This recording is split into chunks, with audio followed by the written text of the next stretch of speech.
a rumor that there's some sort of game going on, but who cares? Because we got Sunday Fun Day right here with the Primetime Kings of live stream. With the Tower of Power himself, 24/7 Fusion Media. The ever mysterious Vigilante Williamson. Taking a break from the Hollywood Nights and tuning in with the Top Rod. It's New Bob Turk. Then there's myself, your humble announcer and co-host, Baron Norman Tag. So you don't want to follow this one up? Don't stand on the sidelines. Come on out and join us. The Primetime Kings.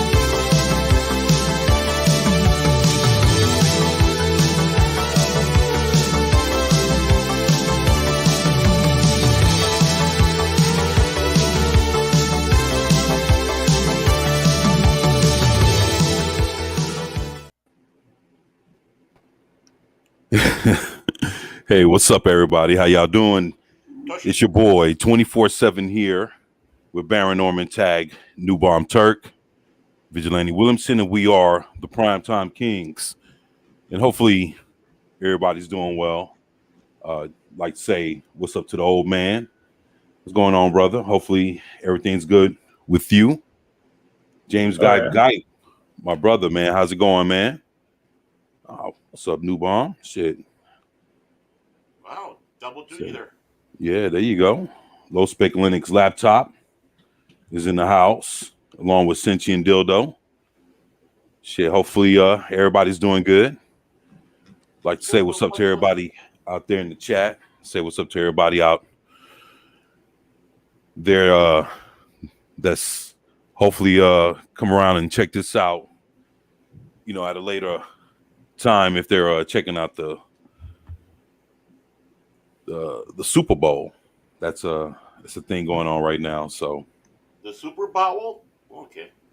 Yeah. There you go. Bowls, yes. Super Bowls. Okay. Dildo. Yep. Hey. Long suffering. Oh, there you go. Great to see her here. Thank you. And just wanted to say real quick, you know, I know you know, there's, you know, I got a GoFundMe up. Been going through some things, and you know, I just wanted to tell everybody thank you for all the love and the support, you know, that you guys have been giving me since day one. And you know, and I appreciate, you know, everyone that's tried to send something my way to help me out. You know, I just wanted to address it and just tell everyone thank you. You know, it's a little different for me. I've never really asked for help before. And, you know, Loki's helping me out from, you know, Loki's Mornings of Mischief. So Stone Loki, talking to him the other day, and, you know, it was his third time proposing that I should do a GoFundMe. And, you know, he's, you know, I've been on him for a good 3 years, man. And every year, you know, something happens and he always says, hey, why don't you, you know, go for it. And, you know, I always try to weather the storm and try to get through it on my own. But, you know, this time, you know, things just gotten a little too, you know, too tough on your boy, man. And I just, and he proposed again for the third time. And I was like, you know what? Thought about it for a few hours and got back with him. And I said, all right, let's do it. So, you know, he helped me out because I've never done anything like that before. And, you know, I just wanted to tell everyone thank you for looking out and sharing it and doing all the, you know, great things that you guys have been doing. And even if, even if you can't, it's, it's a tough time right now. And I definitely understand. I just appreciate you just showing the love and supporting and coming through and watching the videos and listening to us and just being here with us, because you could be anywhere else in the world doing anything you want to do, but you're here for at least, a good hour and a half, sometimes 2 hours on a Sunday. And, one thing that you can never get back is your time, and the fact that you spend it with us, it means everything. So, I'll take the love and support any which way I can get it. And, I just want to tell everyone thank you. So, that's that's all I got. I just wanted to tell everyone thank you, and I love y'all and I appreciate y'all. And everyone in the chat, my boys on the panel, and just everyone throughout the fandom, man. Everybody's great, always been good to me. Never had nothing fucked up to say about anyone or towards anybody, and hopefully it's been like that, because I don't go out of my way talking shit about anybody to begin with anyway. So, I just wanted to just keep it 100, man, and just tell y'all thank y'all, and just say I appreciate y'all for everything y'all do for me. So, other than that, I'm good, and I'm just thankful, and just wanted to kind of go on with the show. So, with that being said, I put the link in the chat. So, well, thank you, man, and no problem. Yeah, I appreciate that. What's going on, Keely Chow? Say, what's going on? Just kind of going through a rough time, and Stone Loki from Loki's Mornings of Mischief helped me put up a GoFundMe, and just trying to weather the storm, with working is slowed down, and things just it's been hard lately. So that's just where I'm at with everything. But just I appreciate y'all again, man, and thank y'all. So, but and you said you work in construction now, right? Yeah. Okay. This is a tough time of the year for construction in general.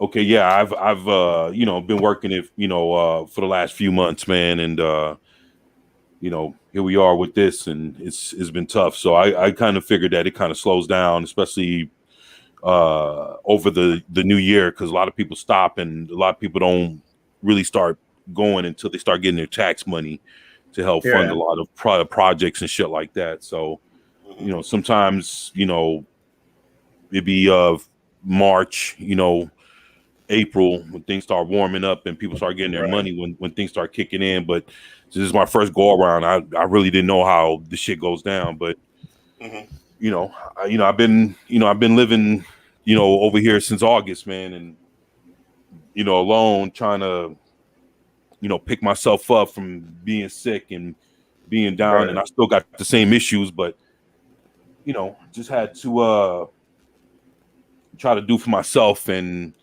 here I am, man. So right.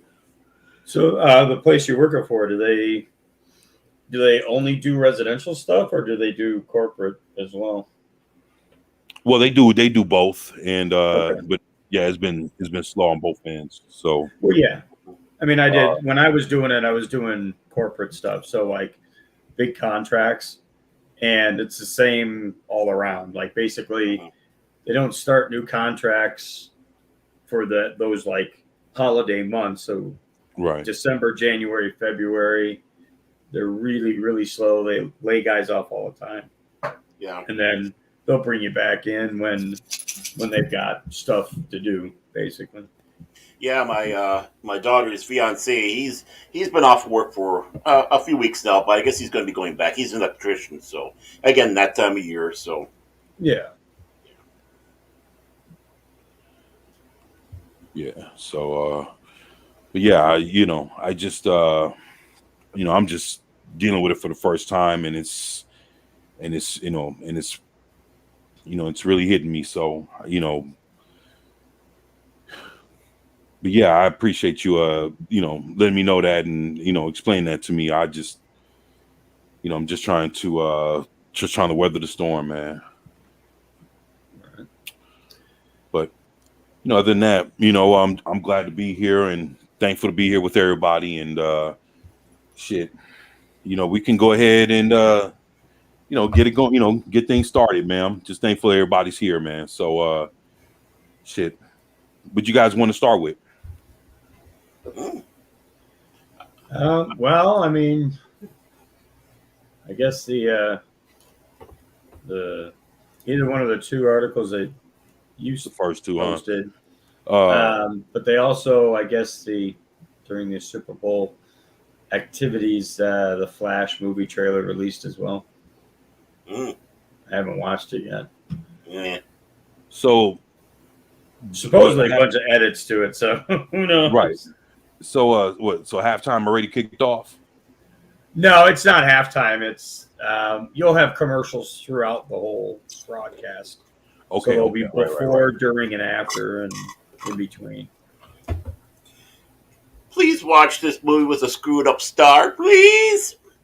Right. Well, again, man, I keep hearing I'm talking about, dude, from so many sources, man, that this movie is supposed to be, I don't know, I guess it's well thought out.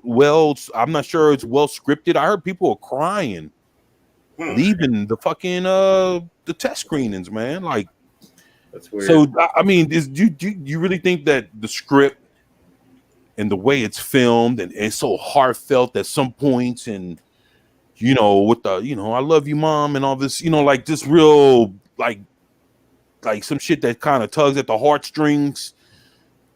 Yeah. And I mean, you think Ezra Miller just puts on such a performance that everybody's just fucking feeling it, and they're like, man, there's not a dry eye in the house.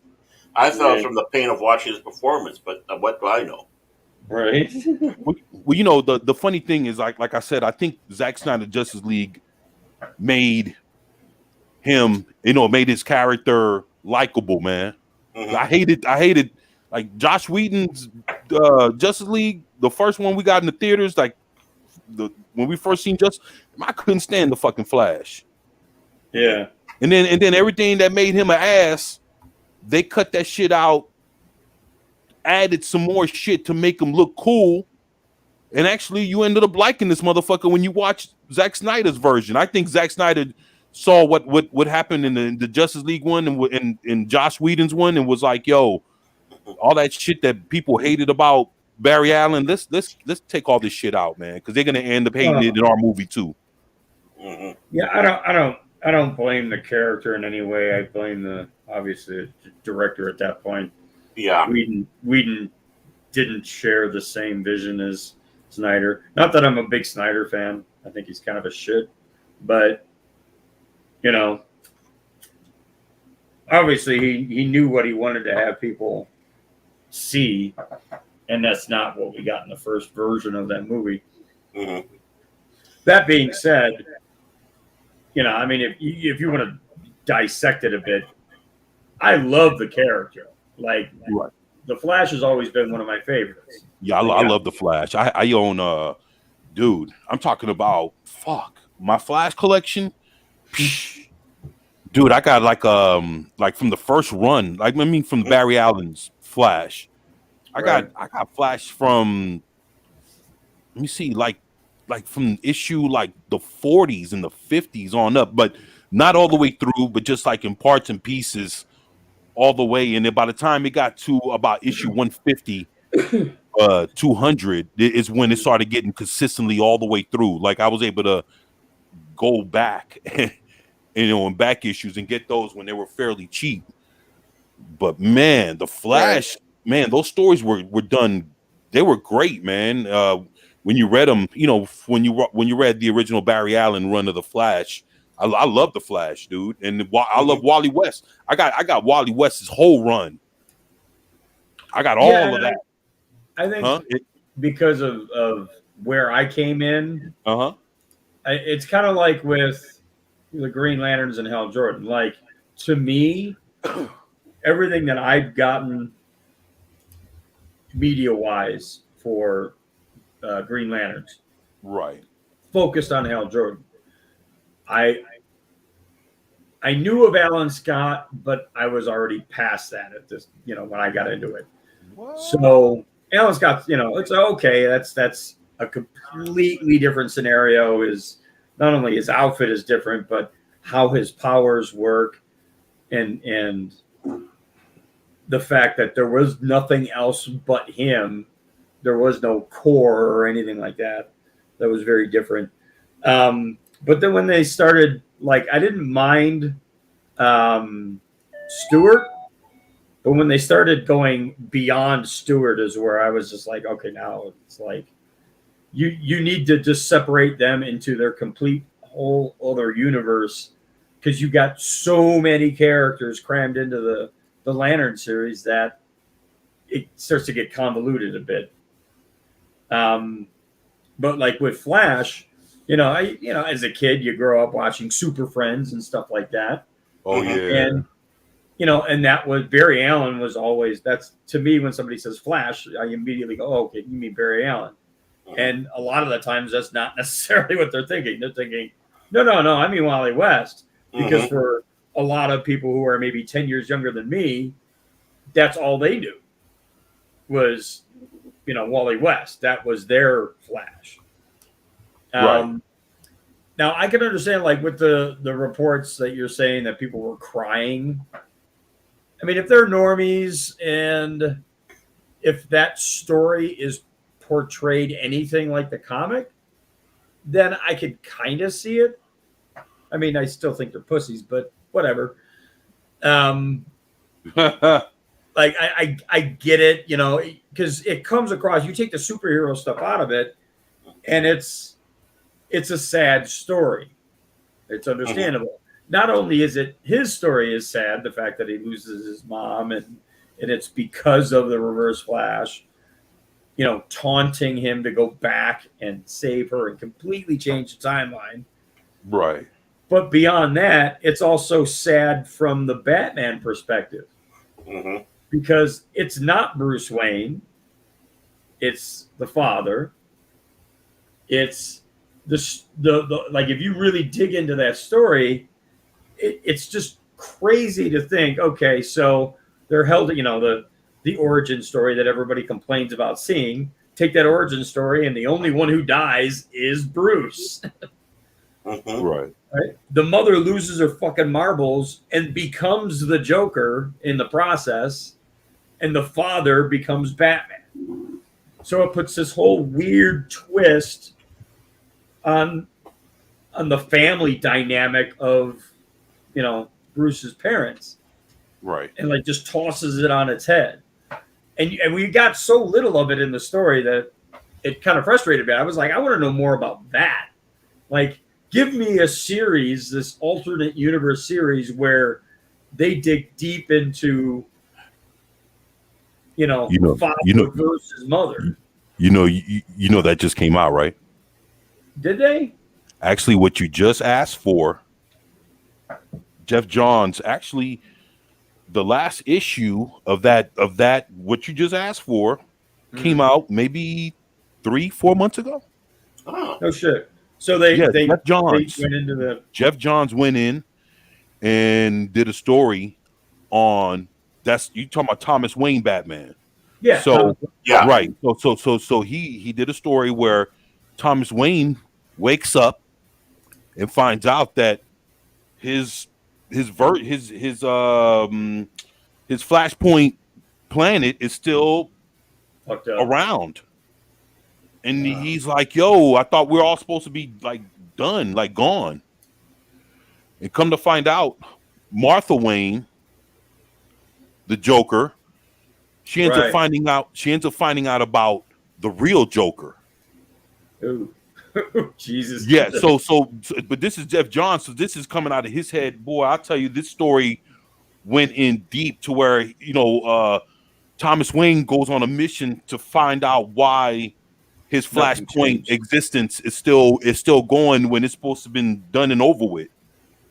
And so it's a mystery, and come to find out, Martha Wayne ends up finding Psycho Pirate. Jesus. And yeah, so this thing goes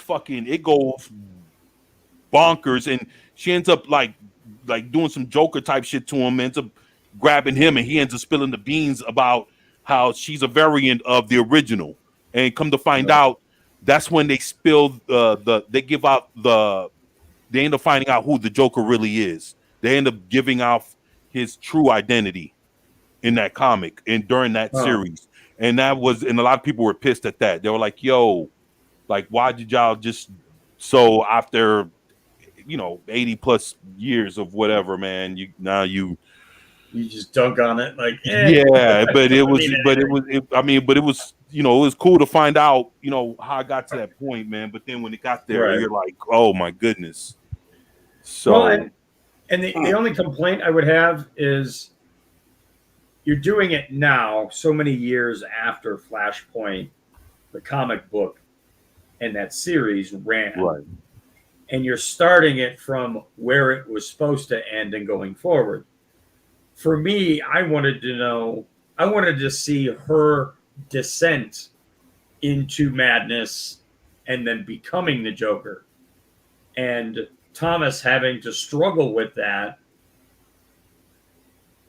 being effectively, well, he wasn't Batman at that point. He became Batman once she flipped and went Joker in. But there was like this whole deep lore to that, like her family owning the what is it? The insane asylum.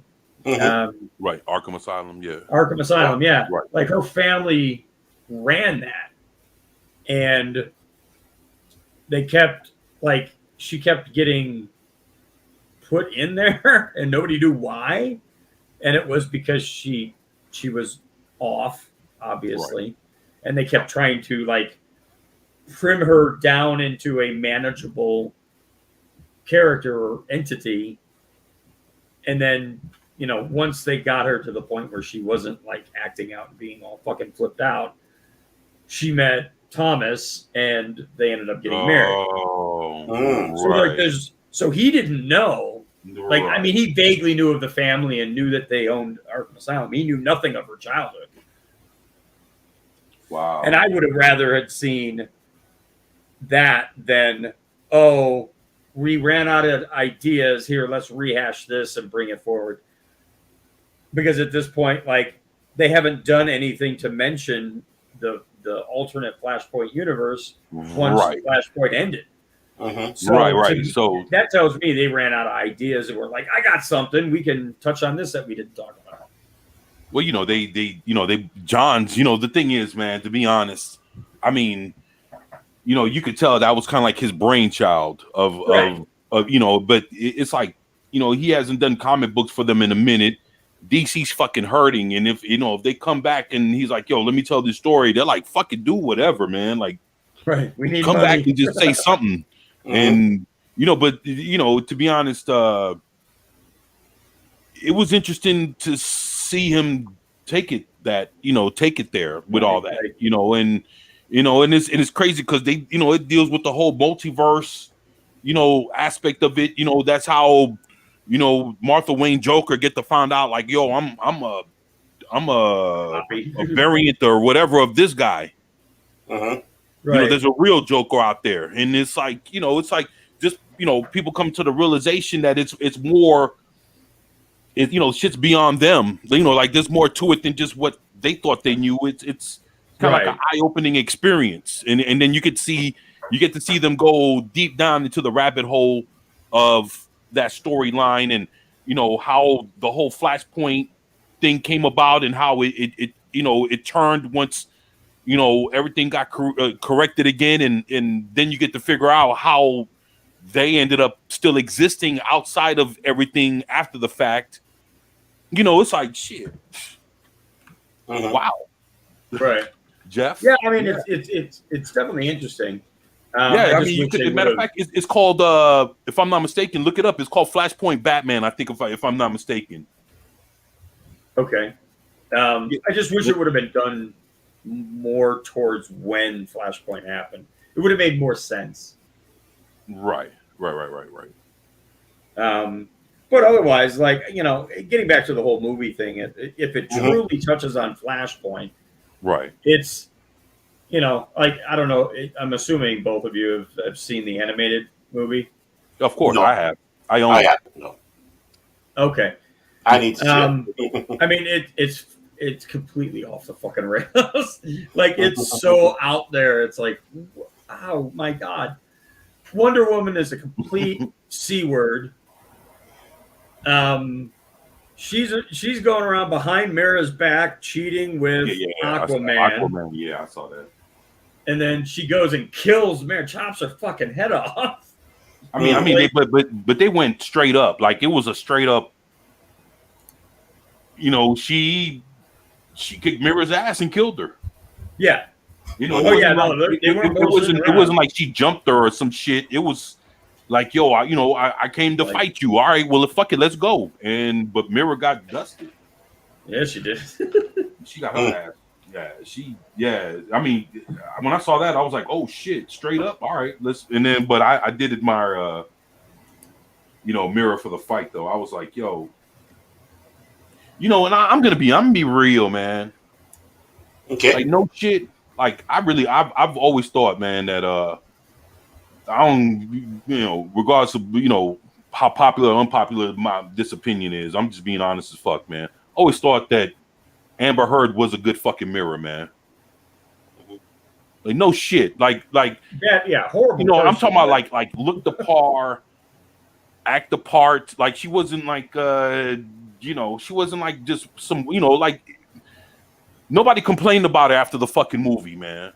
People just complained about her, with her personal shit. But when it came to the movie, the thing is, if she was if something about Amber Heard's mirror was so like whack, like if like it wasn't worth shit, the movie, dude, it would have been part of a reason why the movie wouldn't have made a fucking over $1 billion. Yeah, I mean there were inconsistencies. I will say that. But she was decent enough as Mira. She looked the part, and I remember when I first seen her in the suit. Like the first time they showed a picture of her, I was like, oh shit. Yeah, and most with of the that red was, hair, the green suit. Right. Most of that was. I mean, it was presentation. They had right. Exactly. I mean, she looked exactly like what she was supposed to be, man. Yeah. I got some pictures from the movie. Yeah. Let me. This is Sasha Kale, whatever her name is. Kaye. Yeah, it's that's how you sell. Super. That's no. Kaye is street. It's the actual. What it means is like street, like STREET in Spanish. Right. So when you want to say, when you say street in Spanish, it's calle. But yeah, so basically it's her as Super Dyke. Wait. Where did all this come? I've never even seen these. Geeks and Gamers posted it. This is from the trailer that came out today. So building up to the Super Bowl, they played the trailer, and this is stuff from the trailer. And looks like Superboy with boobs, right? Super confused. When that looks horrible. That's a constipation look right there. It's like the funny part about it is she's actually a very beautiful chick, man. She actually like they made her cut her hair into that bob style, whatever the fuck. Man, but when she first got cast for the role, she had like long hair, she's actually a good looking chick. And it was like with the suit and the way they set her up, man, she looks horrible, man. Yeah, I know. I mean, it's like they dumbed her down for the movie.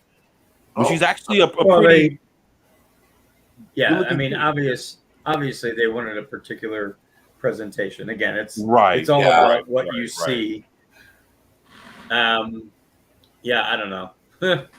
Like I said, super confused or Super Dyke. You pick it. Both, yeah. I mean, leaves no meaning to tuck and roll. I mean, Well, I mean, I appreciate the pictures, man. That actually, I don't know, man. They, if I'm not mistaken, I think yesterday or the day before they released the first poster for the movie, and it's the Flash in the back in Michael Keaton's Batcave, but they show him in an angle that he's looking. It's like you're looking at him from the back, like from from kind of like a back angle to where they purposely didn't show his face. Well, yeah, I mean they. Oh, well, okay. Hold on. Have you seen it? Hold on. Yeah. I'll share some more. Oh, show and tell, folks. Show and tell. There you go. There you go. There's Mr. Keaton. Looks like he's getting a handy. Yeah. Oh, got the wings out. Oh my goodness, he still don't. It don't look right.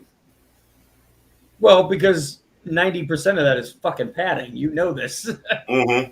Oh, that looks awful. That looks horrible. Yeah. I give. Why would he have his hands up like that? Like I give, or I surrender, or I quit.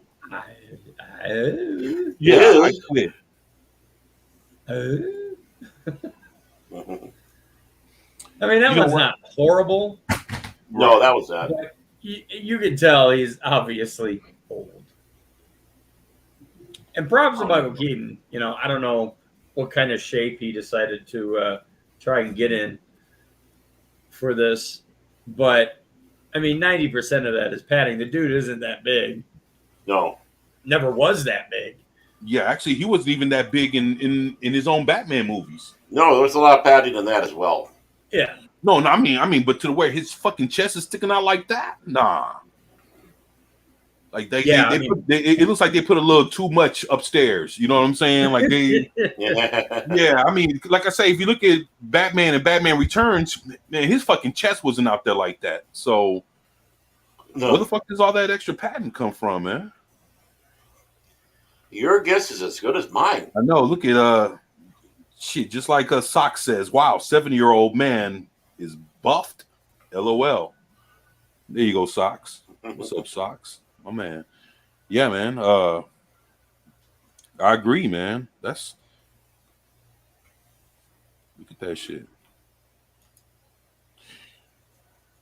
Oh, come on. What the fuck is that? I don't know. Back something. Well, to be honest, I've seen him on. I've seen parts of him, on the Batmobile. I was just about to say that. And it looks like the suit doesn't look like that. So you telling me when he actually stands up, that's how the suit looks like? I couldn't tell it. Why does it look like that? And what's going on with like the where his calves and his ankles meet with with the foot part of the shoe? Like why is it all gray and it's black down at the bottom? I don't know. That shit looks whack as fuck. It looks like the bat suit is like some pants.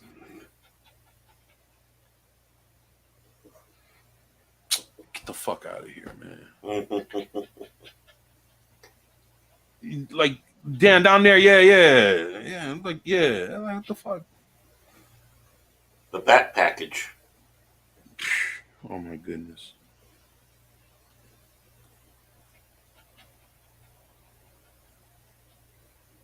What's up, Sentient?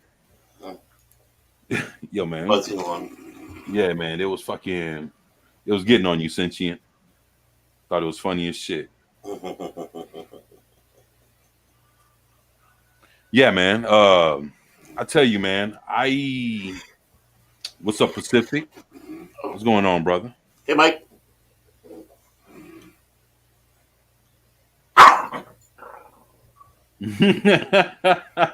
he caught that one. That's some good shit.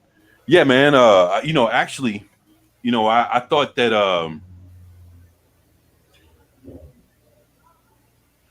I thought it was pretty interesting to see that there's going to be a lot of, from what I keep hearing there's supposed to be a Batman that's going to show up in this movie that's not going to be Ben Affleck or Michael Keaton. People thought it was going to be George Clooney, and James Gunn was like, nah. They were like Christian Bale, and James Gunn was like, nah. So there's supposed to be a third Batman that's supposed to be showing up for this Flash movie, and it's not everybody that we thinking. So y'all heard anything about that? No. Not a thing. Robert Patterson? Nah, it's. I mean, I don't know, man, but Robert Pattinson's not supposed to be a part of anything on going on with the Flash movie. Mm-hmm. But they say in the Flash movie a third Batman's supposed to show up, and it's not George Clooney and it's not Christian Bale. Mm-hmm. Huh. So I guess you guys didn't hear nothing about that, huh? Not a bloody thing. Wow.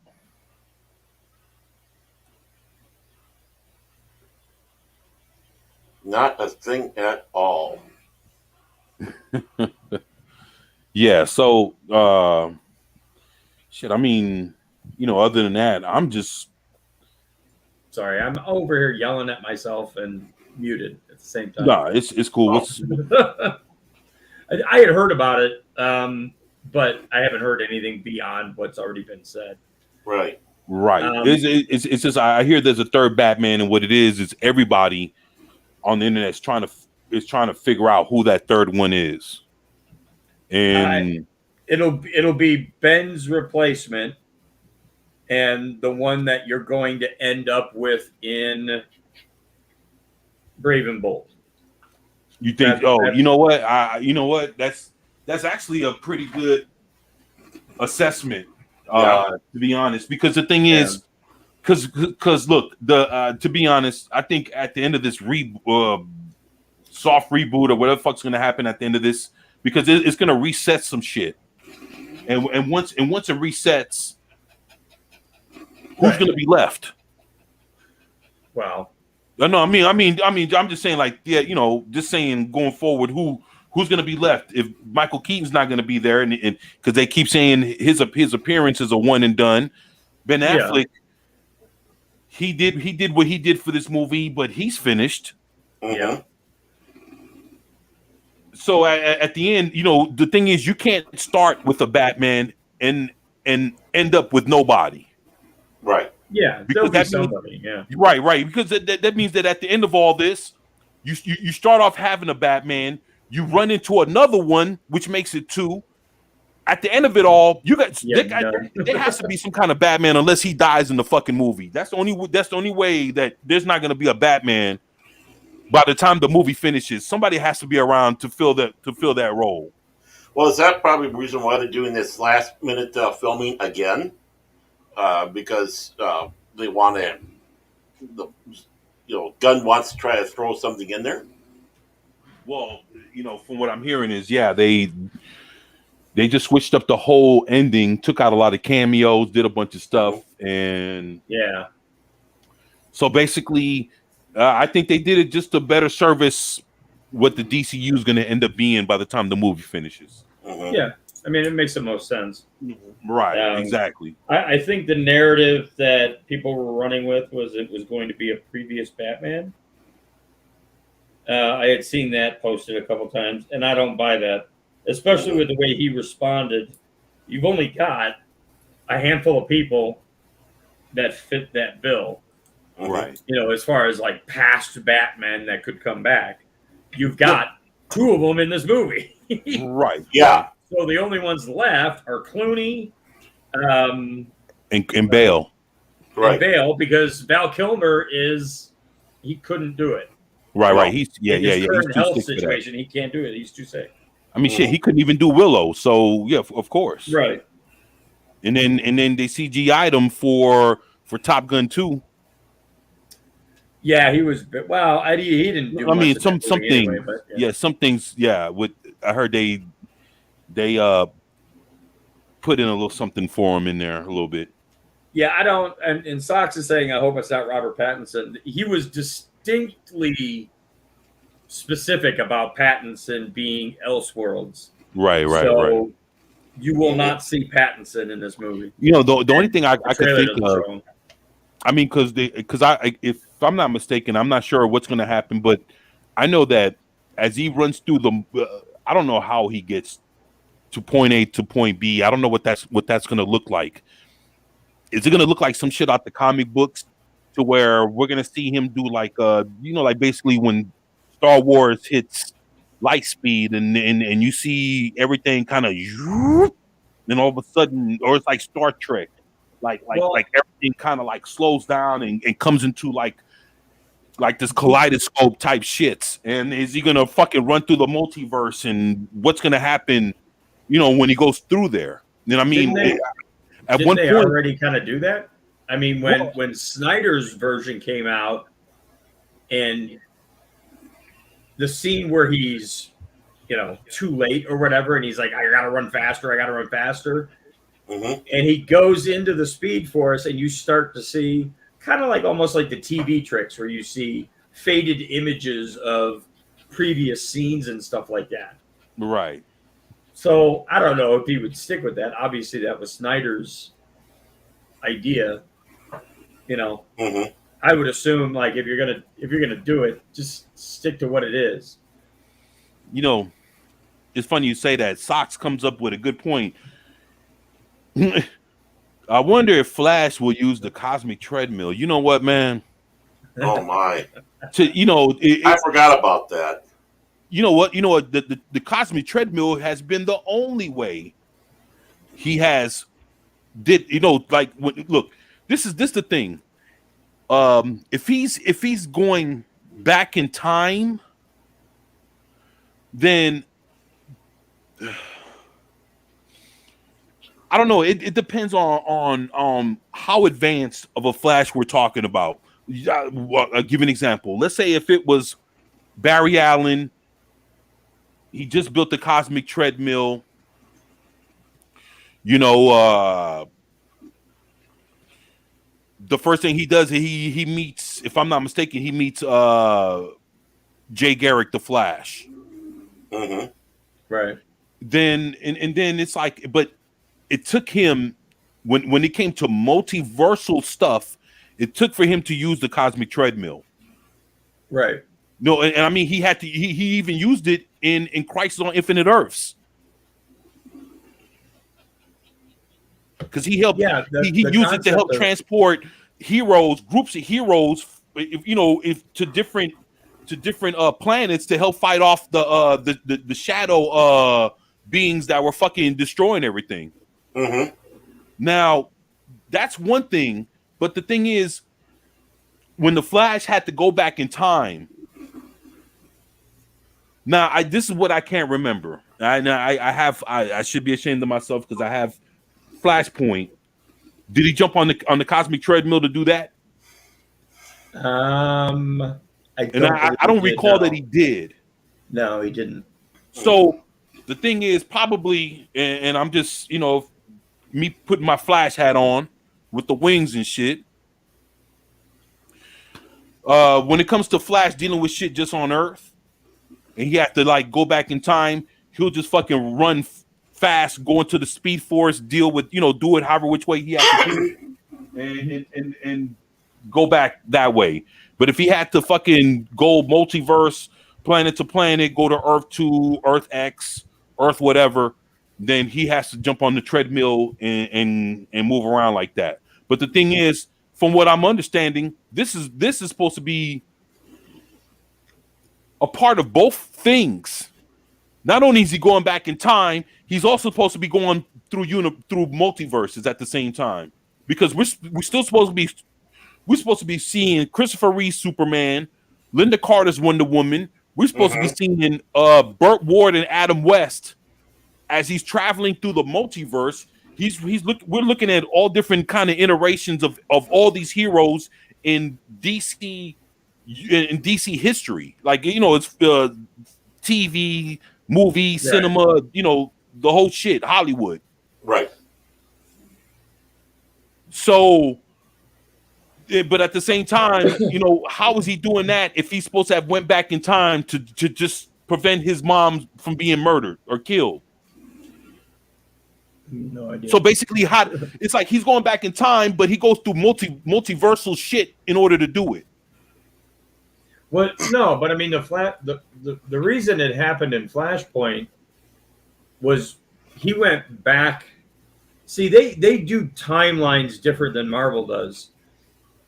He went back and was on the same timeline at an earlier point in time, saves his mother. Right. Back forward in the timeline to where he had left. Right. And it was not the same. It was like the butterfly effect. You know, you went and changed something, and now your timeline is completely fucked. So theoretically, the Flashpoint current day universe was still his universe. So him going back a second time, or basically dealing with that, going back a second time and not saving her or stopping himself, is, if I'm not mistaken, is what he does. He basically is like, no, you can't do this.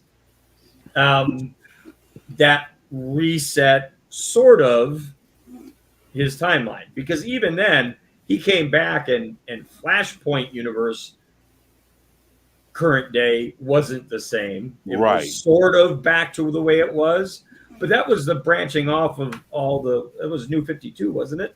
Yeah, exactly. Right. So all New 52 shit started happening, and like he's like seeing people who should be dead.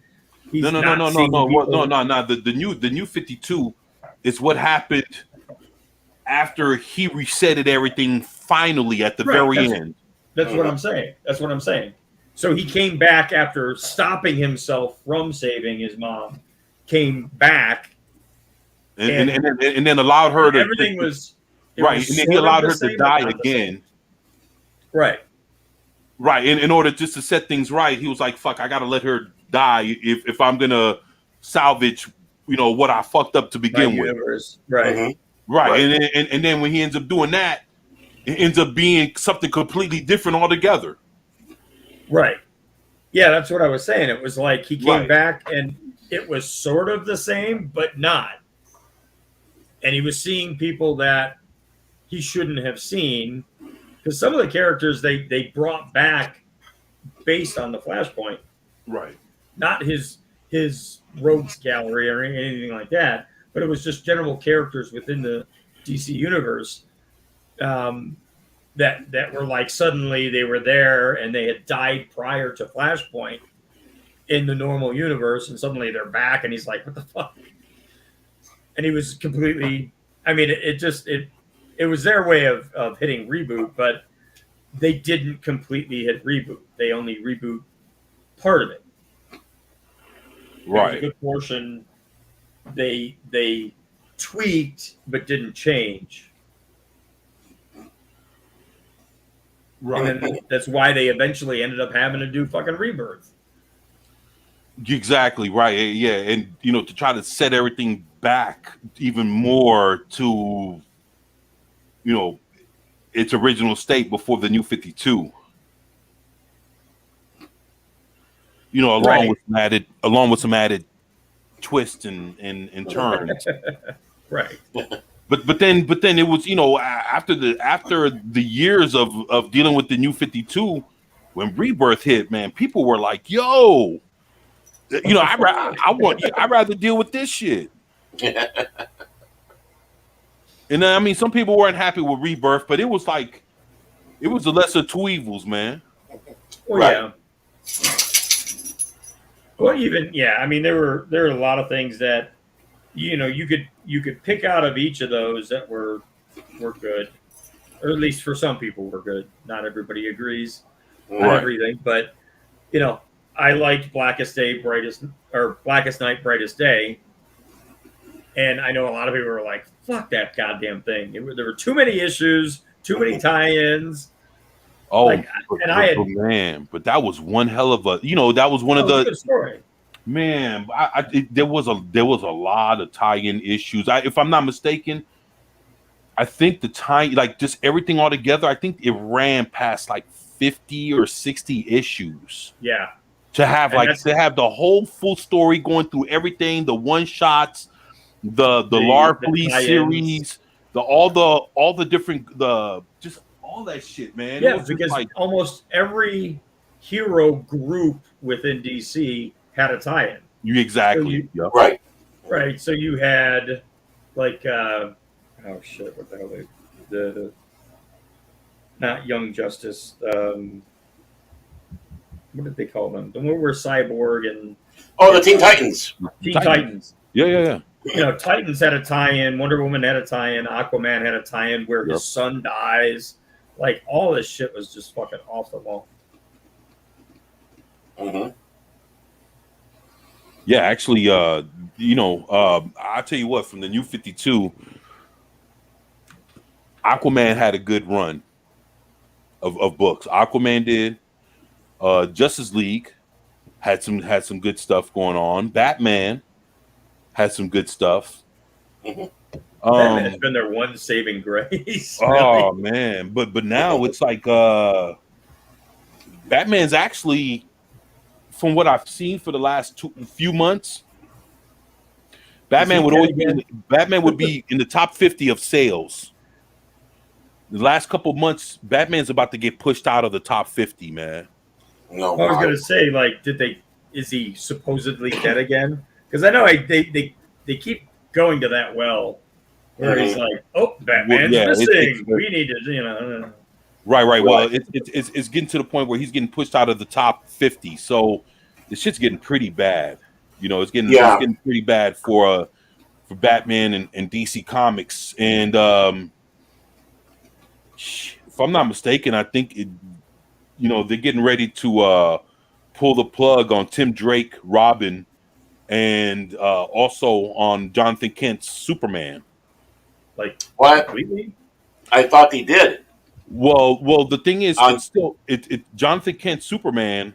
Yeah. My brother is actually, I spoke on this last Wednesday with Loki.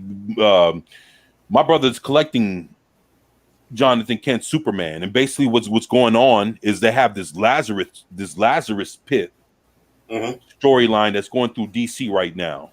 So basically, a lot of people are being resurrected through the Lazarus Pit, and that pit is what gets Ra's al Ghul. That's how he stayed alive for very, very long time. And his body was rejuvenated. So now the world gets, the Lazarus Pit, and then that's why it's called, Lazarus Planet or whatever. So during this crossover, Jonathan Kent ends up gaining some powers, and he ends up putting on Superman's blue electric suit. Remember when Superman got divided into blue and red? Mm-hmm. Yeah. Well, Jonathan now wears the blue suit. Okay. And he got some powers or whatever. And basically, that's not the only blue suit he's had, though. But that's what he's wearing now. Okay. So he's wearing Dad's blue Superman, electric Superman suit, because I guess that's the suit that can contain his new powers. Mm-hmm. And right now, there's a murder mystery going on in the multiverse. Oh no! Where there's something or somebody killing all the Clark Kents in the multiverse. Really? So Jonathan Kent in blue suit, him and Val Zod Superman from Earth 2, the Black Superman, they're going on a supposed to be like this murder mystery to find out who is killing all the Clark Kents in the multiverse. So that's Jonathan Kent's storyline right now in DC Comics in his own book. Like they kind of switch gears on it. And, instead of him with Bernard doing all that other shit, they got him now, his books are tied into that Lazarus Pit storyline. Right. And that's what they're doing right now with that. I don't know about that. Yeah, it's It's you know like, it took it took for my brother the collector of new comics to Yeah. you know to Yeah. yeah, because on my own I would have been like, yo, like like damn, ain't aren't they like starting to getting ready to cancel it or whatever? And he's like, nah, man, this is what they're doing, man. Look, man, check this out. I'm like, motherfucker, ain't oh, okay. Now they're trying to put him into some cool shit. Okay, a murder mystery. Clark Kent's in the multiverse getting murdered. Now him and Val Zod Superman are gonna go and if I'm not mistaken, I think Val Zod is he's the black Superman. It's them two going on this multiverse adventure to find out who's killing these Supermen, these Clark Kents around the multiverse. And I don't know, it's a concept I would have never thought of, but it sounds more like that is, if I'm not mistaken, isn't Into the Spider-Verse, that whole deal, isn't that the premise of what's going on? Is all the Spider-Men are getting murdered in their reality, and they're trying to figure out who the fuck's doing it? I think so. Yeah. Yeah, I kind of figured that. Yeah, because this is a concept I've heard before already, so it's not a new one. Yeah, but the fact that it's Clark Kent, it's not like, they're killing Supermans everywhere. They're killing Clark Kents, and I'm like, well, wow, Clark Kent. Obviously they know who's who, so right. And I mean, in some realities, Clark Kent was Clark Kent. He was a regular dude until he became Superman. Right. Or maybe not even Superman at all. I mean, you have was that Val Zod one where he was Superman? So, yeah, I mean, there's Clark Kents out there that probably are dying for no reason. Yeah, that's but that's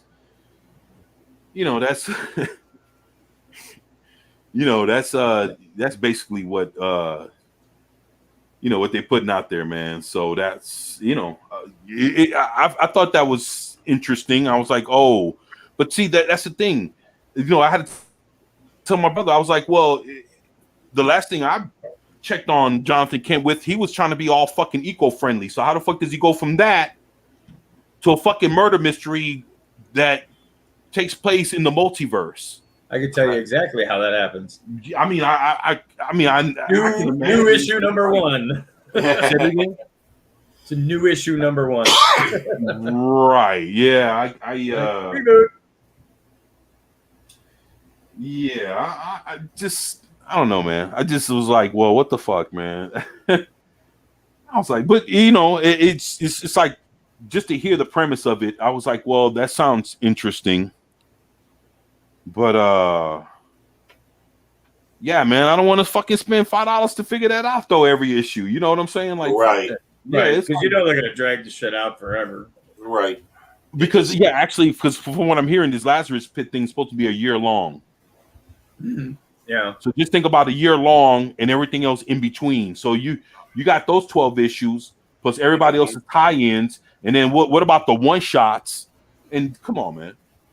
Right. Yeah. It's like there's going to be a lot of I mean, back in the 80s when they were having those tie-ons, Crisis on Infinite Earths and such like that. It's like, okay, well, you got to get this issue, then you got the issue, then of course it's the main issues that were coming along here. Now you got the Justice League International. It's just crazy. Yeah. Yes. But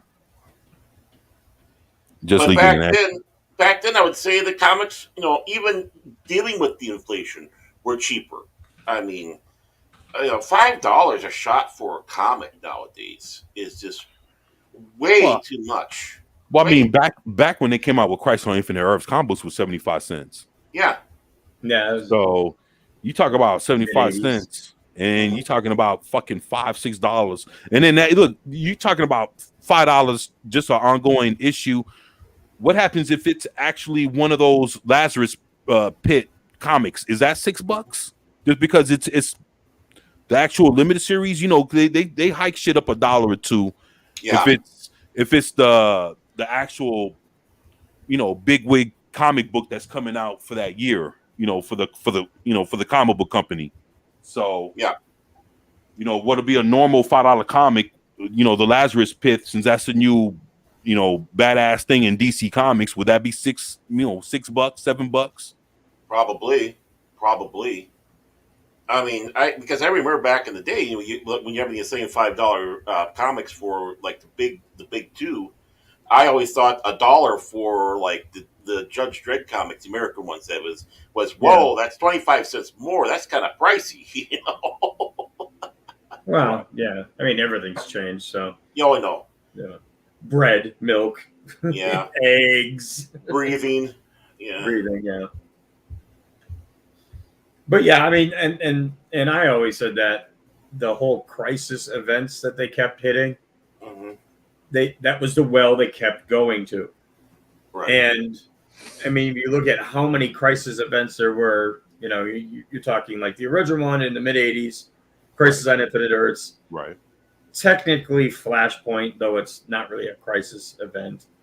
I mean, before that, Final, you right, had like 0 Hour. hmm right? That's That was- 94. Right. You had Final Crisis in 08. Dark Knight's middle. I don't think that was actually a crisis event, but Yeah, actually it is. Dark Knight Death Metal is a multiversal, is it? because the thing that came from that was all that's from the Batman Who Laughs Last, knowing that he Mhm. comes from the negative multiverse. Oh yeah. Yeah, the negative 52 planet. So that's all that's multiversal.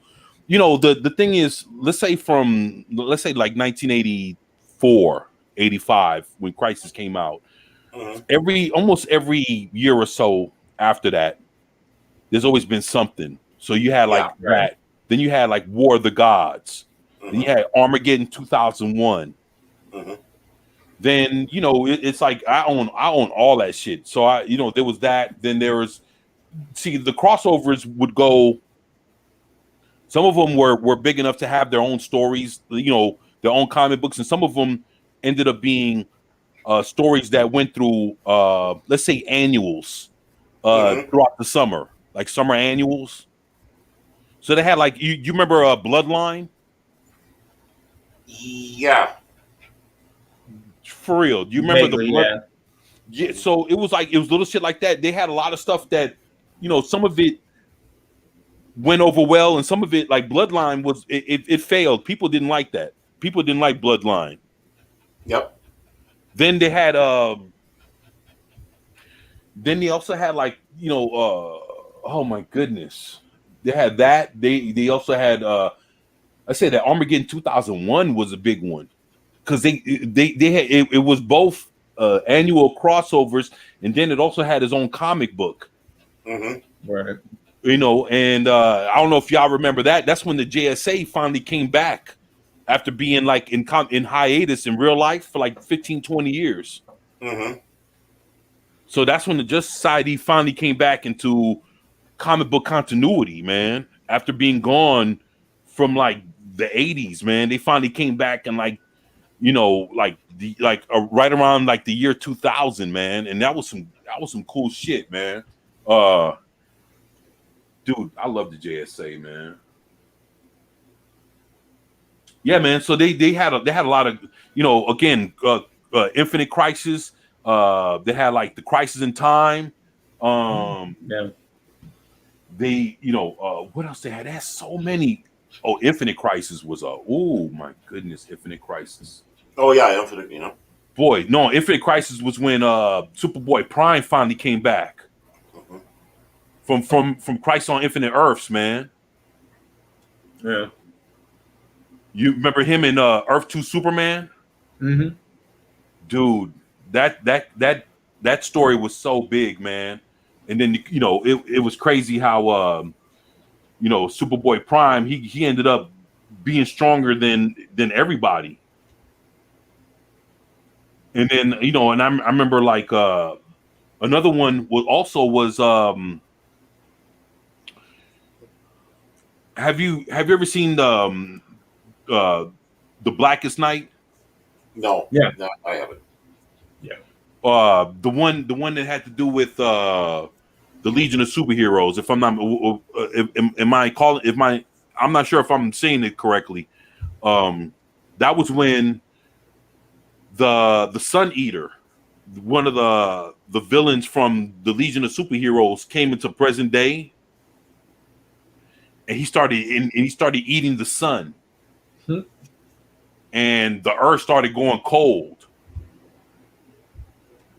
and the Earth was dying. And that was part of Blackest Night? No, it was called Darkest Night. Oh, Darkest Night, okay. This had to be around about 99. Mm-hmm. So this villain, this villain from the Legion of Superheroes time period goes back in time, and basically, when you look at the whole history of the DC universe during that time, in current day, was kind of phased out in that history, and the Legion of Superheroes never understood why that part of history was kind of blanked out. But come to find out, the Sun Eater showed up and ended up eating the sun in present day, and even Superman couldn't do anything against the Sun Eater. Mm-hmm. Right. So what happens is Hal Jordan, at that point, he was parallax. Yeah, and that I didn't like. and this is after everything he did with Zero Hour and everything. So this is a few years later. Right. And as the whole world's dying, somebody comes up to Parallax and was like, "Yo, if you say you have the power of a god, and you want to help the planet, why don't you do something to help us now?"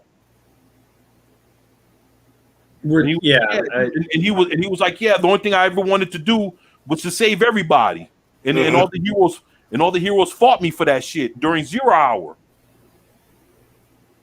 He said, "So y'all, huh? Go ahead. I'm saying." Well, I was just gonna say that that whole part of Hal Jordan's history just drives me nuts. Oh, that pissed you off, man? Yeah, I hated that with a passion, man. Because not only did it didn't make much sense. I mean, they were trying to get rid of Hal Jordan for the longest fucking time, right? So that they could push their other characters. So they go and do this to him, and then suddenly he's now like Parallax, the biggest bad for the Green Lanterns. All he wanted to do was help people. Like, he's never been that character. Parallax has never been that kind of thing. Like, it just didn't make any sense. Yeah, I mean, it was. But it was one of those things that it was kind of like a redeeming moment for Hal Jordan, right? But he wasn't Hal Jordan anymore. well, the thing is, at that point he kind of came to his sensibilities to a degree, and he was like, "Yo, everybody looks at me like I just fucking turned on the whole world," but then he also knew that it wasn't nothing there to fucking help the planet. He was like, "Yo, if I don't fucking do this, everybody's gonna die." Mm-hmm. So he stepped in and he started saying the Green Lantern oath while he's fucking going against the Sun Eater, and he sacrificed himself and killed the Sun Eater. He did whatever he had to do, and he killed the Sun Eater, sacrificed himself, and even at that point, Batman was like, "Yo, to me, he's still a villain." Batman was the code, and but then Batman was like, "Yo, I'm still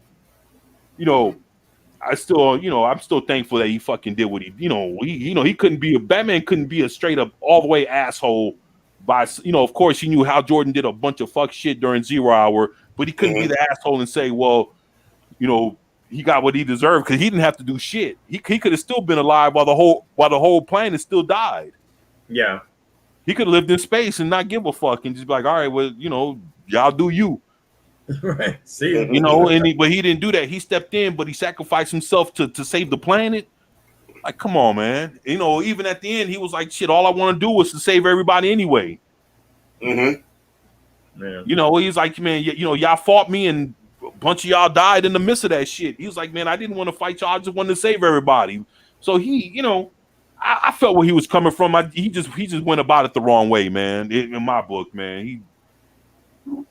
But shit, that's what 90s comics for you, man. Shit, I missed that shit, man. I wish hell people were mad, divided, with that shit. But I'd rather have read that than the shit that's been coming out, man. The last fucking man. Oh hell yeah. Last five, between 5 to 7 years. You had a pretty far few good comics in between. But I mean that's the little cool shit that you've seen in the last 5 to 7 years, that little bit that we've gotten, that's all that is. Everything else has been shit, man. Damn. It's depressing, man. It is. Man. My boy Juice Cannon. What's up, Juice? Yeah, he says Sinestro Corps was the shit. Yeah, it was, man. Sinestro Corps was awesome, man. The Sinestro Corps, along with the whole rainbow lanterns, you find out you got the red lanterns, the blue ones, right, the orange ones. Oh man, that Ethan Van Sciver drawing that, Jeff Johns doing the story. Shit, man. Well, that was some good stuff. To be honest, there was only one orange lantern. Are you talking about Larfleeze? Yeah, Larfleeze. Yeah. Yeah. I mean, just just fact that I've never seen them before, and that comes up, man. It was just cool just to see all the colors and what they all representing different shit. Dog, it was a very thoughtful. I mean, dude, come on, man. I mean, damn. The only thing we've ever had was the yellow Sinestro's yellow ring, and didn't even And I mean, once they started going into how the people from Quard made the ring, and the yellow and what it stands for, and then Parallax was in there, and just the whole dynamics, and then all the other colors coming out. I mean, I would have never seen that coming from it. Not that, I mean, it's only been 2 colors, man. To see it taken so far to where they were like, yo, there's more than this. Well, I mean, they did introduce blue lanterns prior to that. Mm-hmm. But they weren't, like, you didn't see them much. And I'm trying to remember the one primary blue lantern. I can't remember. Yeah, actually, he's one that a lot of people like. I forgot what the name is. He was a cool one too, man. A lot of people like that blue lantern, man. That one blue lantern that you're talking about. He was a weird alien looking dude, man. A lot of people like his ass, and he had a cool name. I think it starts with a J. Saint Walker. Saint Walker. Yeah. My bad. Yeah, Saint Walker. Yeah, a lot of people liked him, man. He was a very good Green Lantern, man. I mean, lantern. Yeah. But at the time, it was only him, and then they introduced the planet. And I'm trying to. Yeah, it was at the end of the World War Sinestro Corps.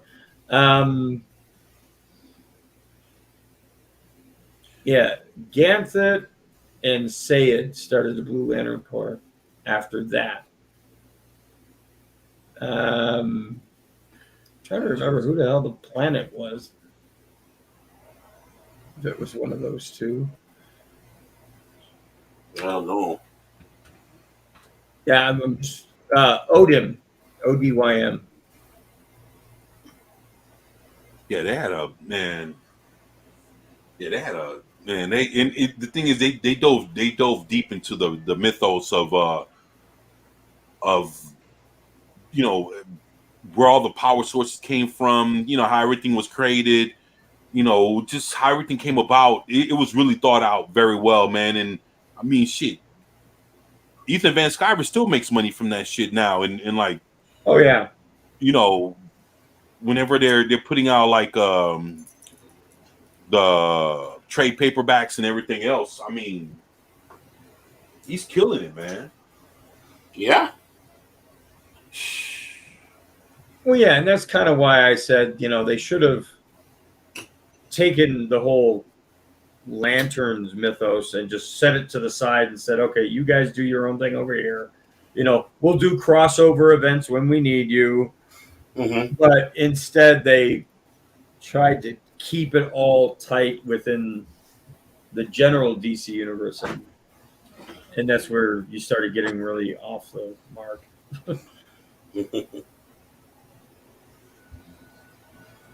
Well, it's like desperation. We got to do something to get sales or something. I got the original Hal Jordan comic books where Alan Scott first came back into the fold. Yeah. And we're talking like in the issue, like, I think, if I'm not mistaken, like the 60s, 70s, like in the first, I had to give it like the first 5-6 years of Hal Jordan Green Lantern. You saw Alan Scott show Right. up, and they fought a few times, and they ended up making Alan Scott an honorary Green Lantern. Mm-hmm. Yeah, because his background was completely different. Like, Exactly. it wasn't necessarily the ring that was rechargeable. It was like a different scenario. He had his own little lantern that he used, and his powers were a little different. Yeah, it was magic based. Yeah. Right. You know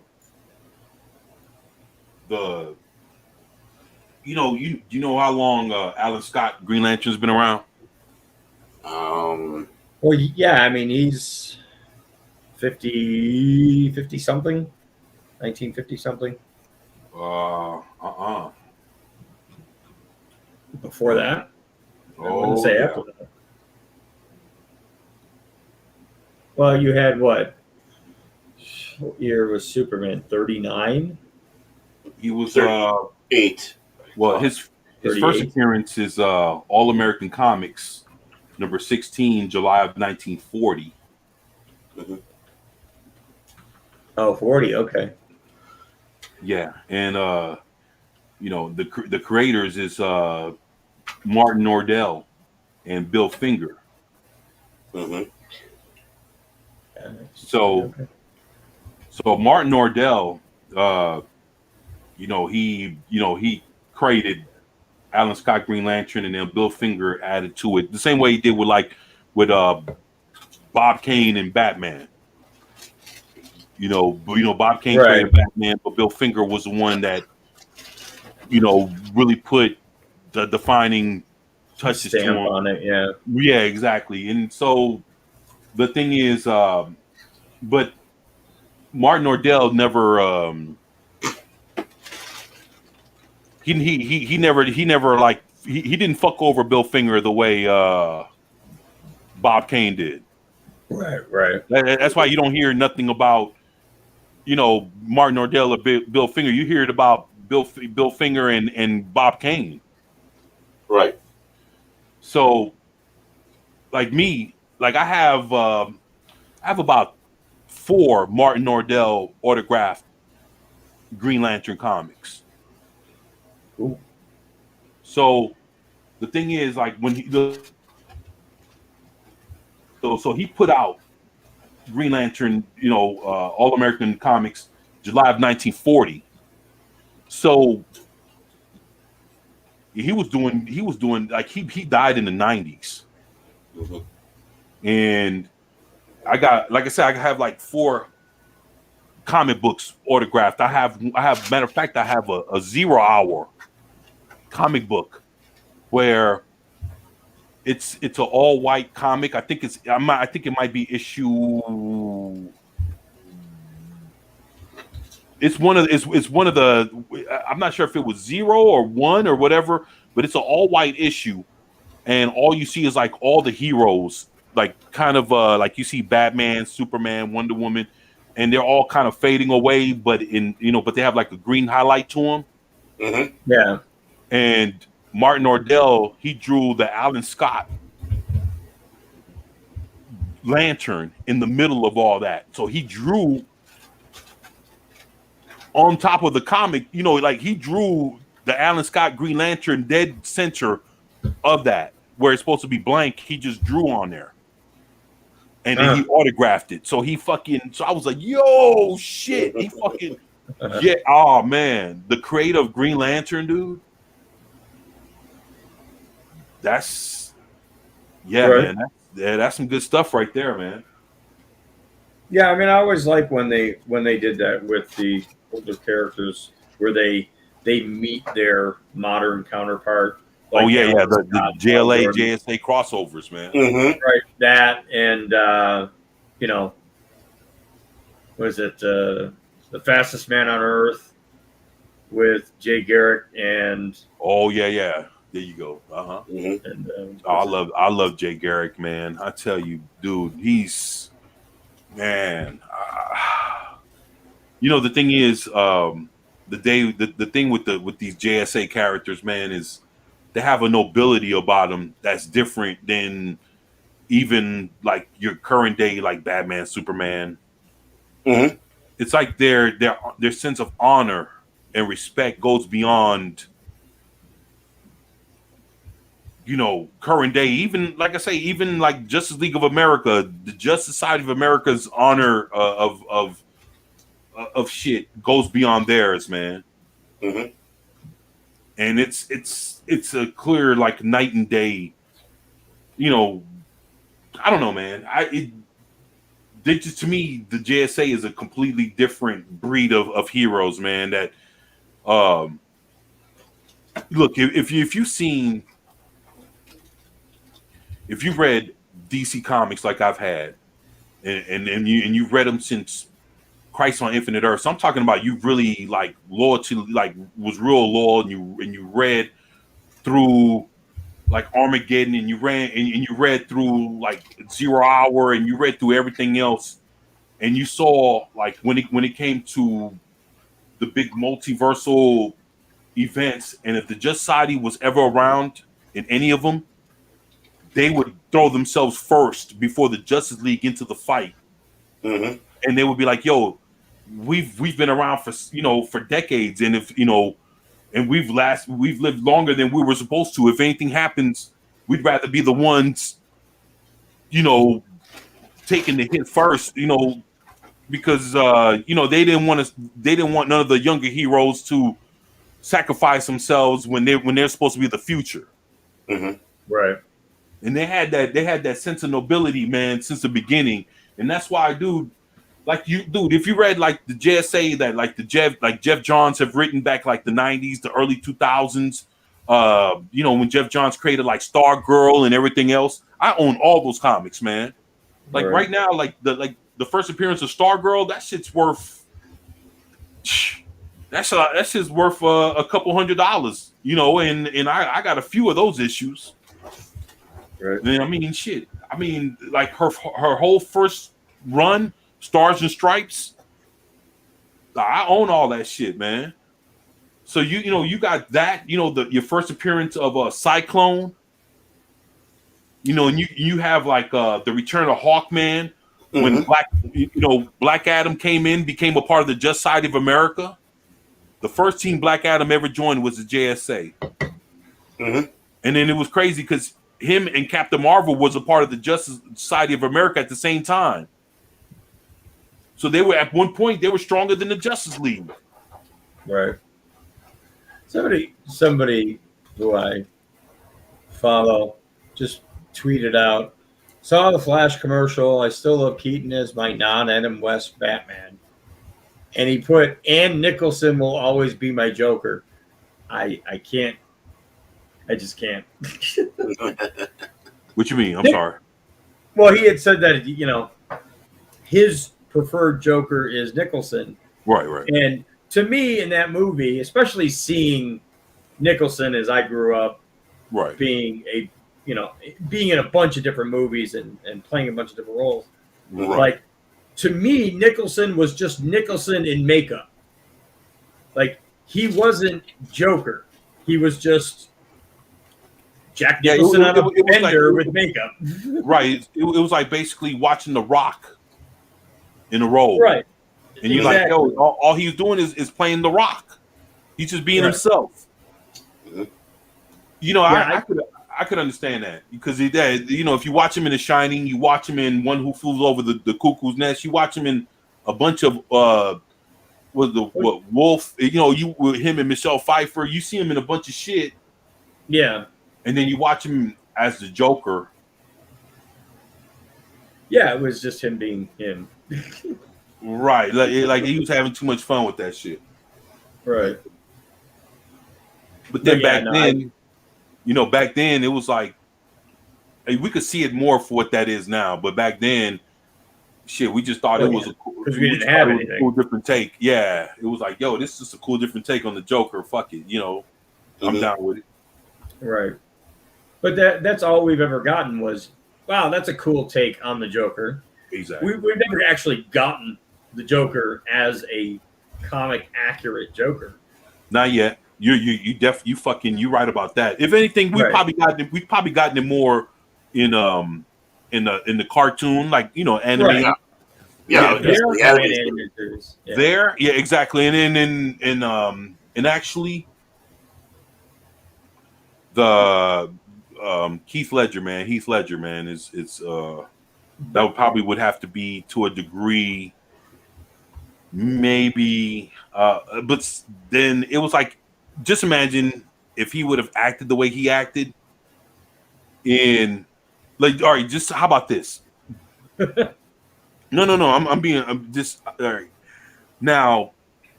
Arkham Asylum, the video game, right? Right. Yep. The way the Joker looks on there would probably, if that was more of an unrealistic, that would probably would be the most comic book accurate Joker in something that's not a comic book or cartoon.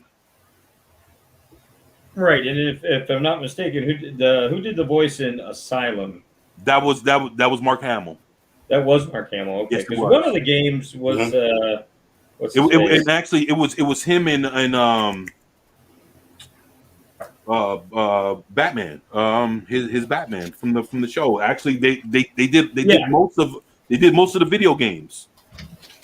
Yeah, but there was one of the video games. I don't know if it's the more recent one. That one of the guys that did Joker, I think from Batman Beyond. Who was the guy who did the Joker voice from Batman Beyond? Are you talking about the Return of the Joker? I thought that was Hamill. Yeah, that was Hamill. No, not in Beyond. That was actually a different guy. Let me look at. Oh no! God damn it! See, they got Mark Hamill here. Oh, okay, let me look it up because I know there's another guy that's attached to Joker. Are you thinking about the one that did Dark Knight Returns? Not the live action movies, no. No, I'm talking about the animated one.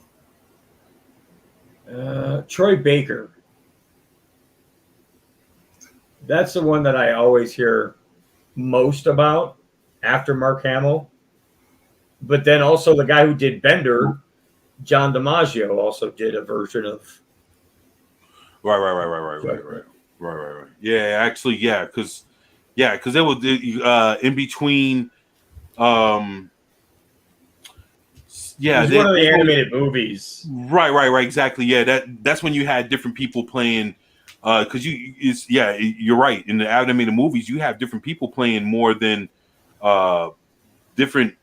You know, they try to do the stern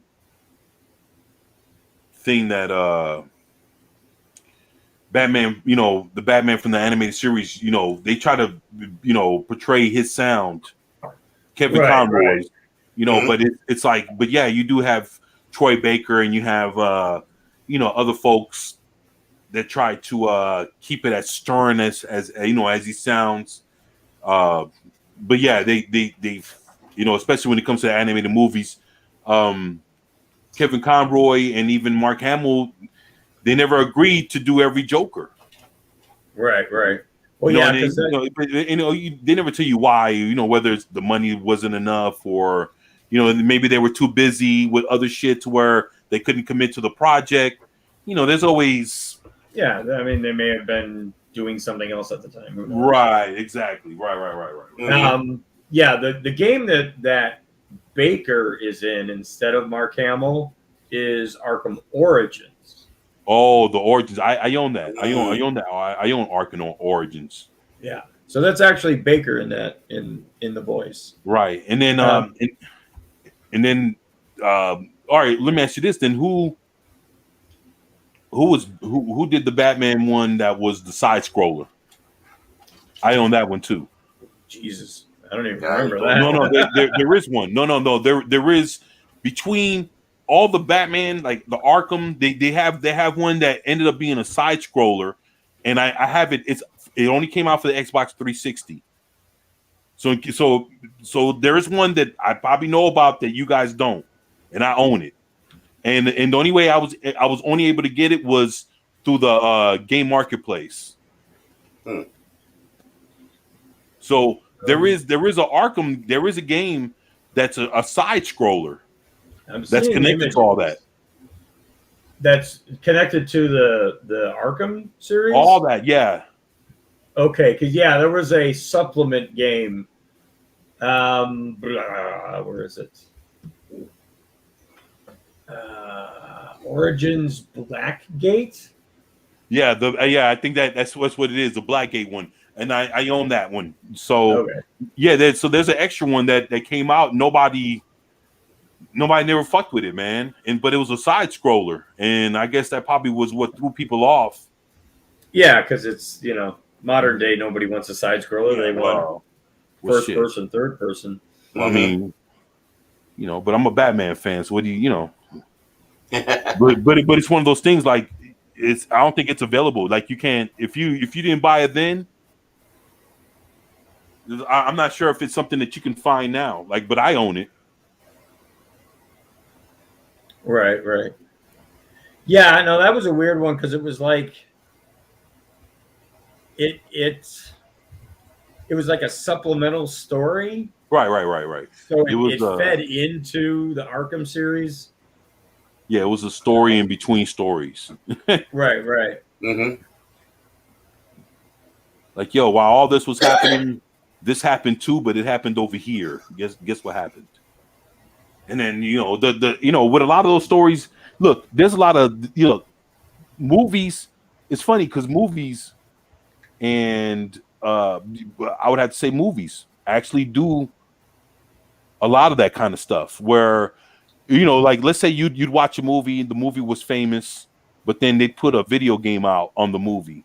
But what the video game it'd be a little side story that has to do with the movie, but the only way you'd know about the story is you have to play the video game to figure out what the story was. Mm-hmm. Right. And if you watch the movie, you'd never know that the story took place, but you have to play the game. I mean, they little side quests and shit like that. I mean, so many, so many movies put out video game related shit, and you would get some pieces of the movie put in the game, but then when you play it, it would be a something completely different happening, and shit, man. Like, I got some more. Video game for Superman. Oh, there you go. Look at. Yeah, there's more of the Flash images.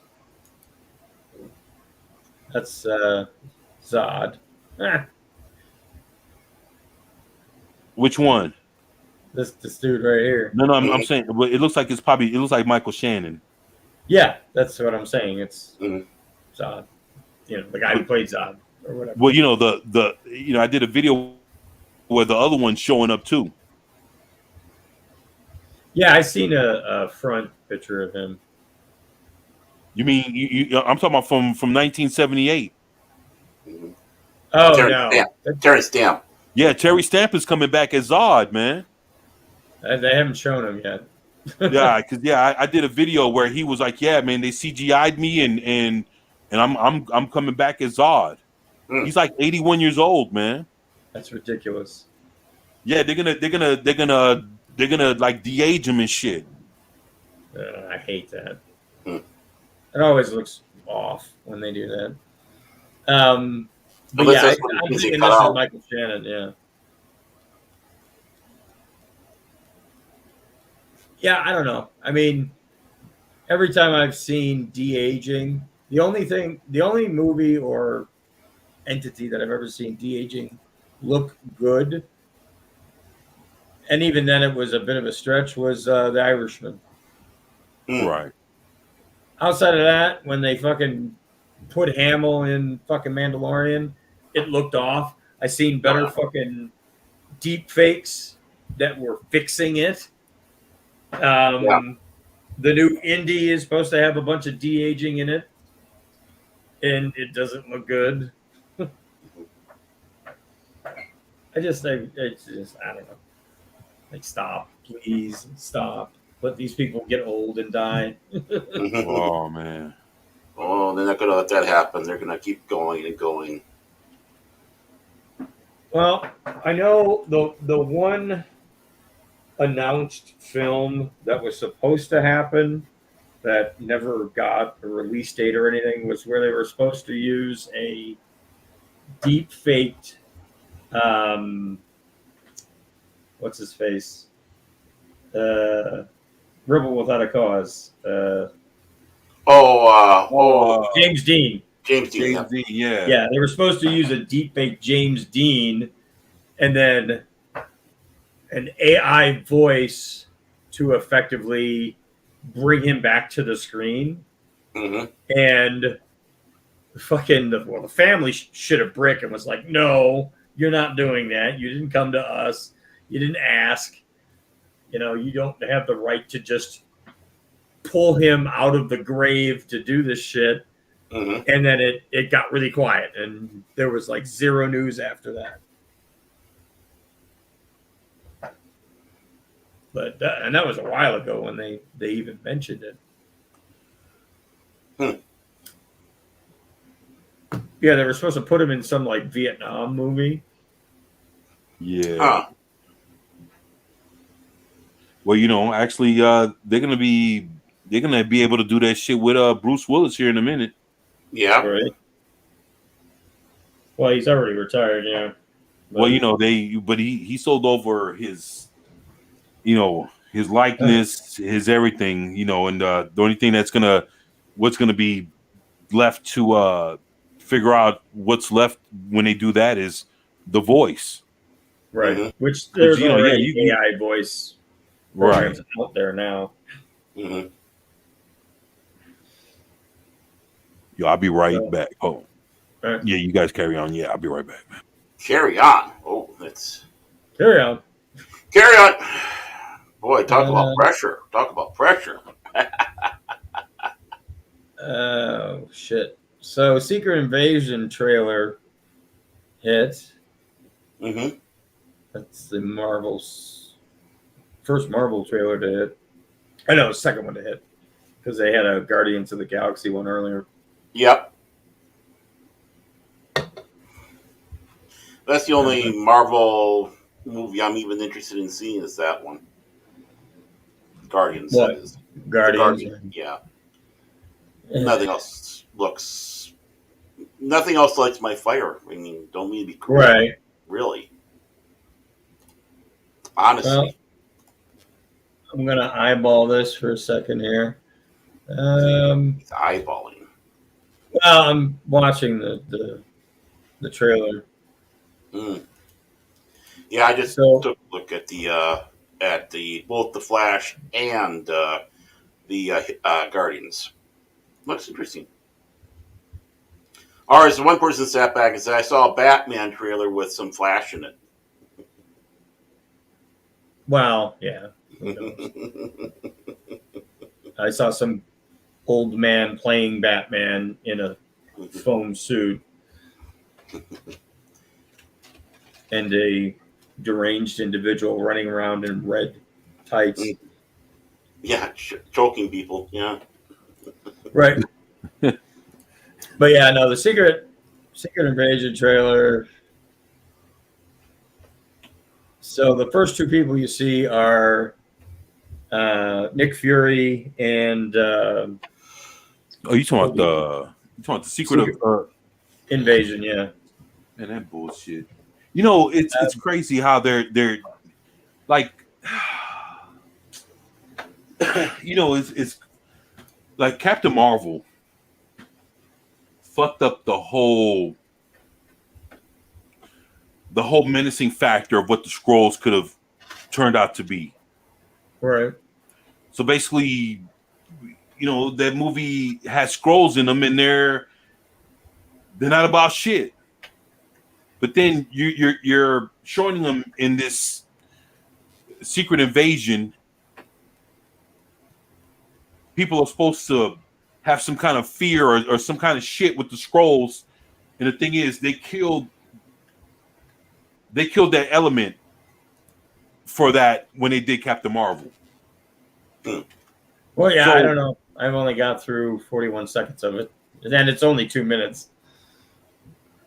Wow. So I don't even know. It's just so far it was up to 41 seconds. It was Nick Fury coming back to Earth from what I'm assuming is the Sword Station, and him talking to Colby Smulders, whatever her character, I forget her character's name. And that's it.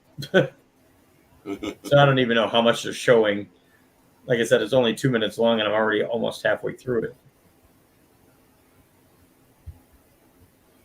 it. I mean, it's almost a spy thriller. Wait a minute. Hold on a sec. Huh. How strange. Let me let me share this image and see if you recognize this individual. Okay. Yeah, I appreciate that. Faces. Yeah, no I problem. appreciate you. What does she look like to you? Hmm. Do you know who I'm thinking of? I think it's the same actress from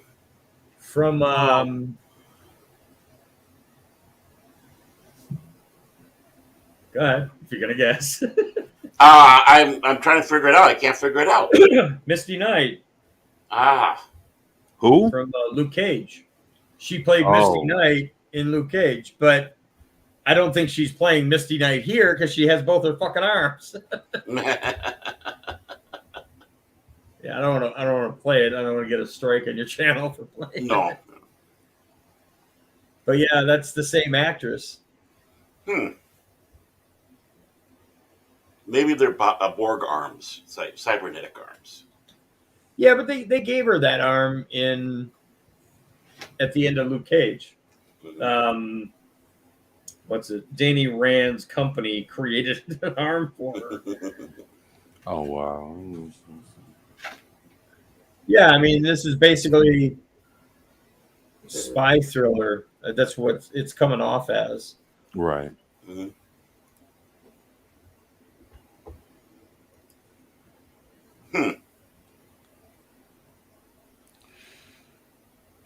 Interesting. I'm wondering if they're going to introduce any characters.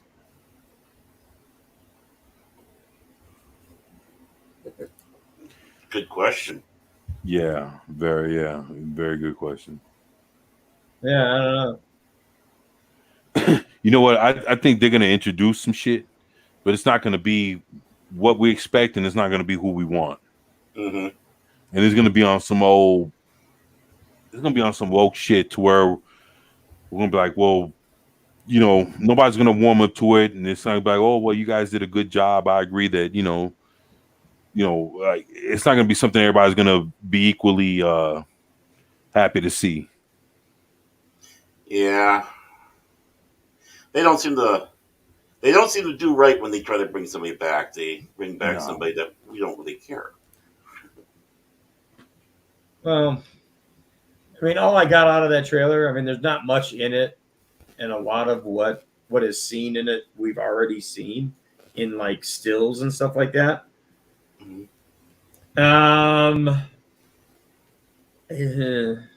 I mean, it just comes across as okay. So this is Mission Impossible / White House Down or whatever the fuck they call that. Right. Like it's coming across very much like just a spy thriller, not with some sci-fi flavor to it.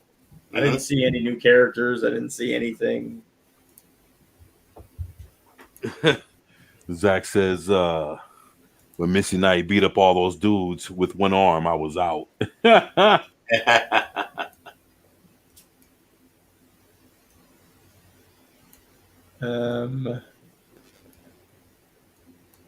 Yeah, I don't know. I didn't. He says Michael B. Jordan. I didn't even see him in the trailer.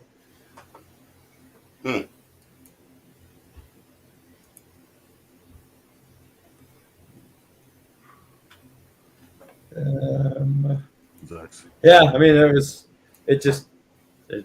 Mission Impossible with sci-fi.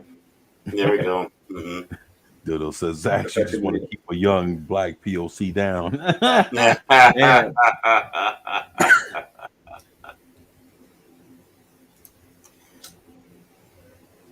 Of course. Let me see. The face says 24/7 Fusion Media, a bit left field, but who is your favorite comic book character? Interesting. Good question. I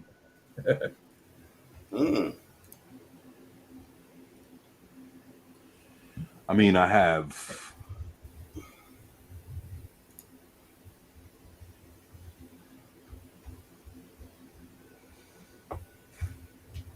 I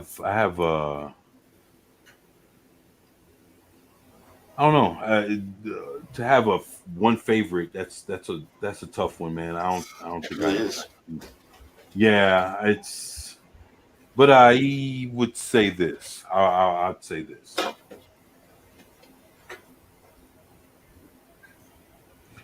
Captain Marvel. Shazam, Captain Marvel would have to be, one. He's like the version that we see of him now since the New 52. That's who they've been showing this whole time. Mm-hmm. In comic books and in movies and everything. Horrible. He ain't worth a fuck. So we're not talking about him. It's before Flashpoint. Mm-hmm.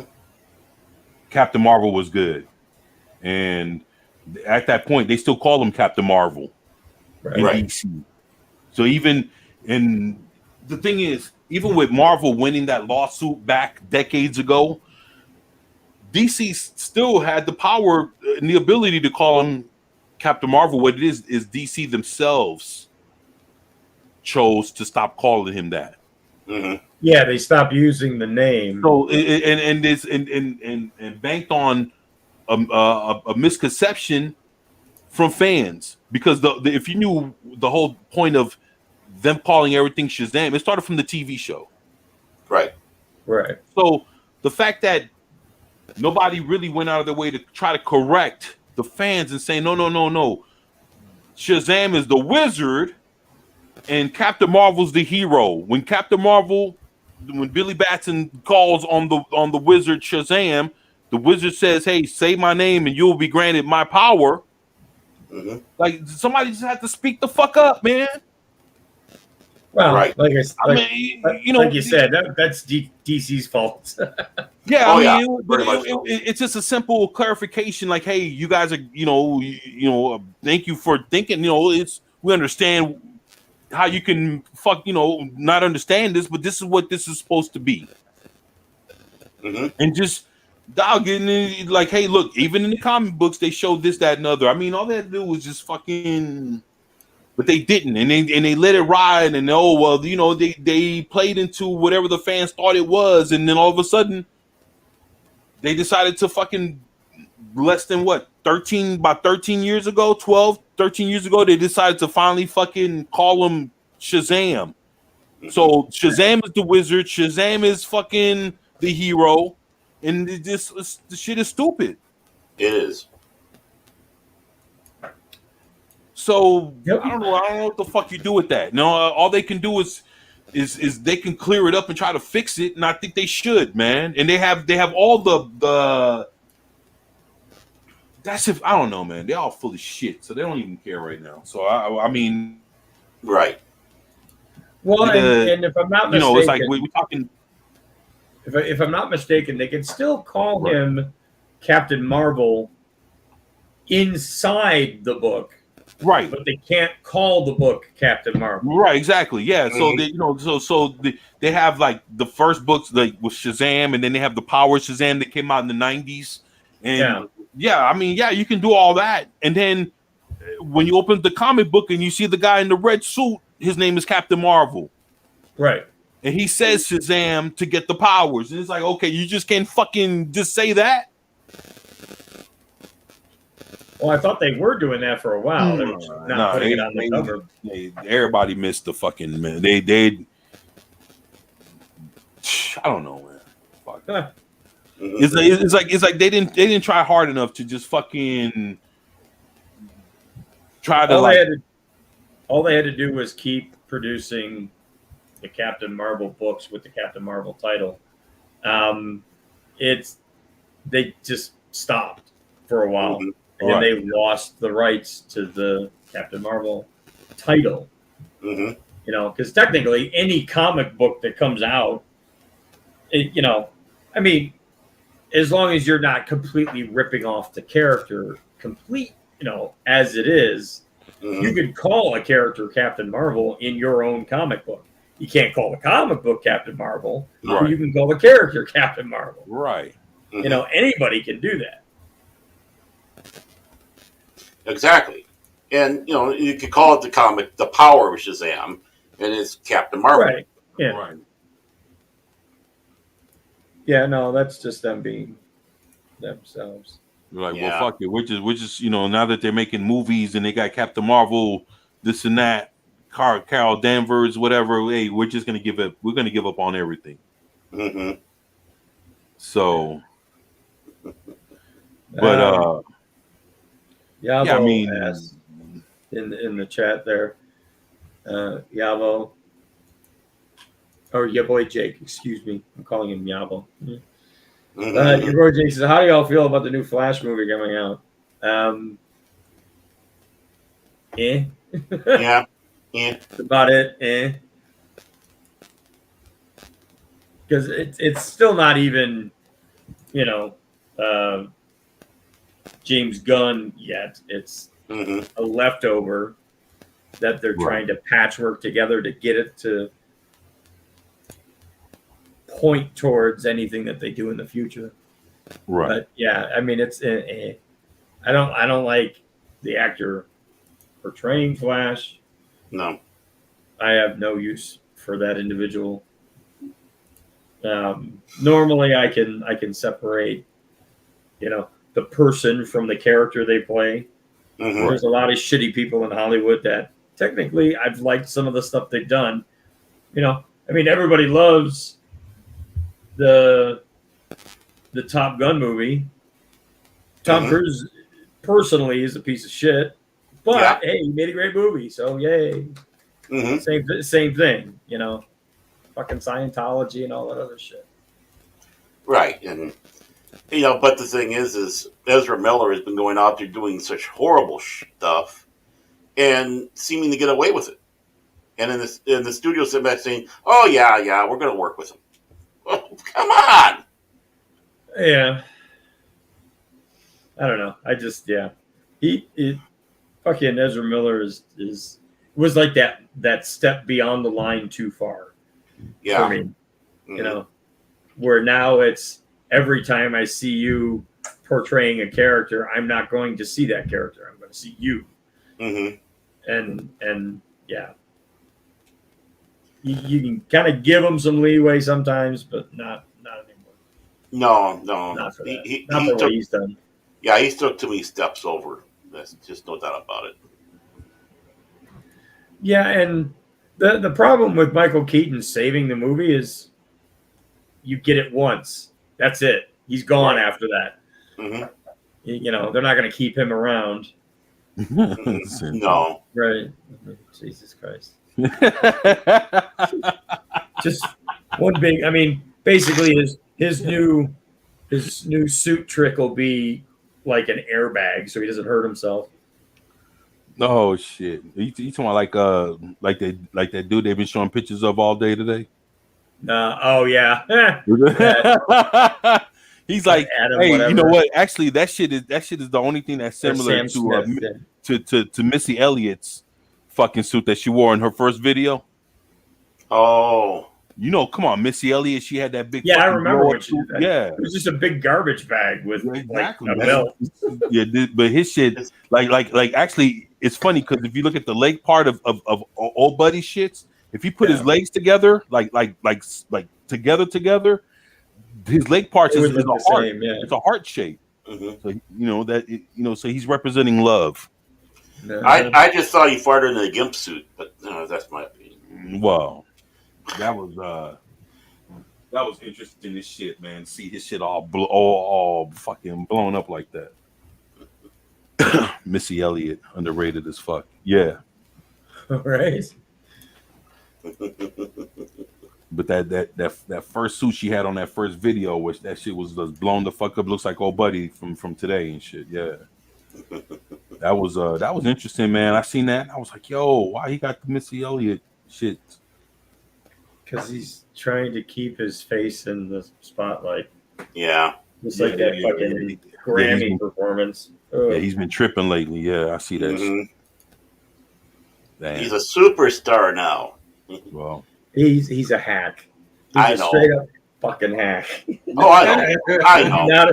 Not a good songwriter. Not even a good performer, really. No. Like just hack. I'm turning into the fucking Martians from.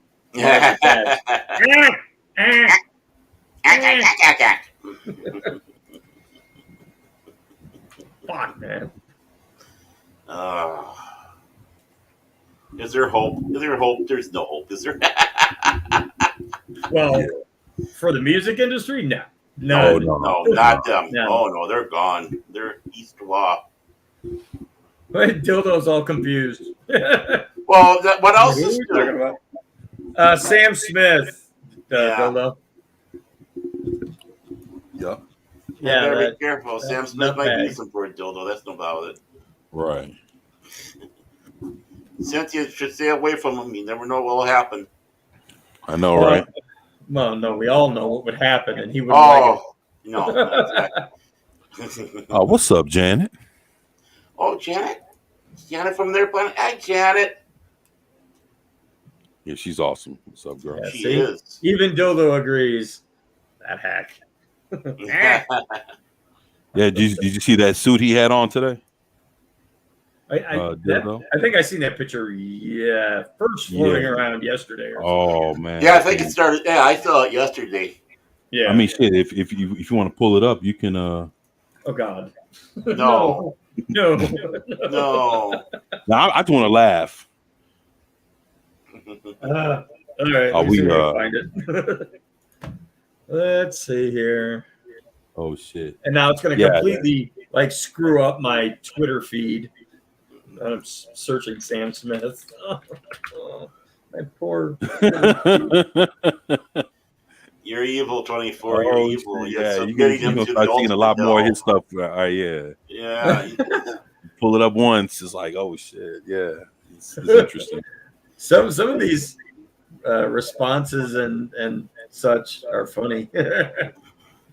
Now he's going to see Sam Smith's black hole. Well, all I'm coming across are videos. Oh, okay, here's an image. Uh-oh. Here we go. Hold on. Prepare yourself. Oh, I'm doing fine, Janet. How about yourself? Yeah, we hanging in there, Janet. Thank you. Now look at this shit. Oh my goodness, man. I don't want to look at. They're comparing it to a Oh, there you Minecraft. Yeah. Yo, what is this? Yo, like I say, you put the two legs together. Well, yeah. He's showing you some love at that point. Why does he look like the president of the Ukraine? Ha, Zelensky. Yeah. It's a frosted tips. Yeah. Okay. But yeah, he farted in the gimp suit. That's what happened. Well, and I was gonna Yo, like I say, you put the legs together, got the heart shape. He's in love. Well, let me show you one of the responses. This is hilarious. Oh, okay. This would be great. I like this. Jen says, been working on my computer. Yeah.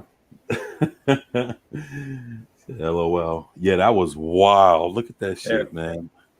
Share the next one. Here we go. So Holy cow. Breaking news. Sam Smith regrets farting at the Brit Awards. Oh, my word. What did I just hear? It's a little gas. Let's hope my timeline doesn't fall apart for that. Well, no. See, that's what you get when you have Taco Bell before putting that suit on. That's all I guess. Oh, I got Creed 3 trailer came out. Oh, this is crazy. Here you go, socks. There you go. Janet says he has a hard on. Yeah. But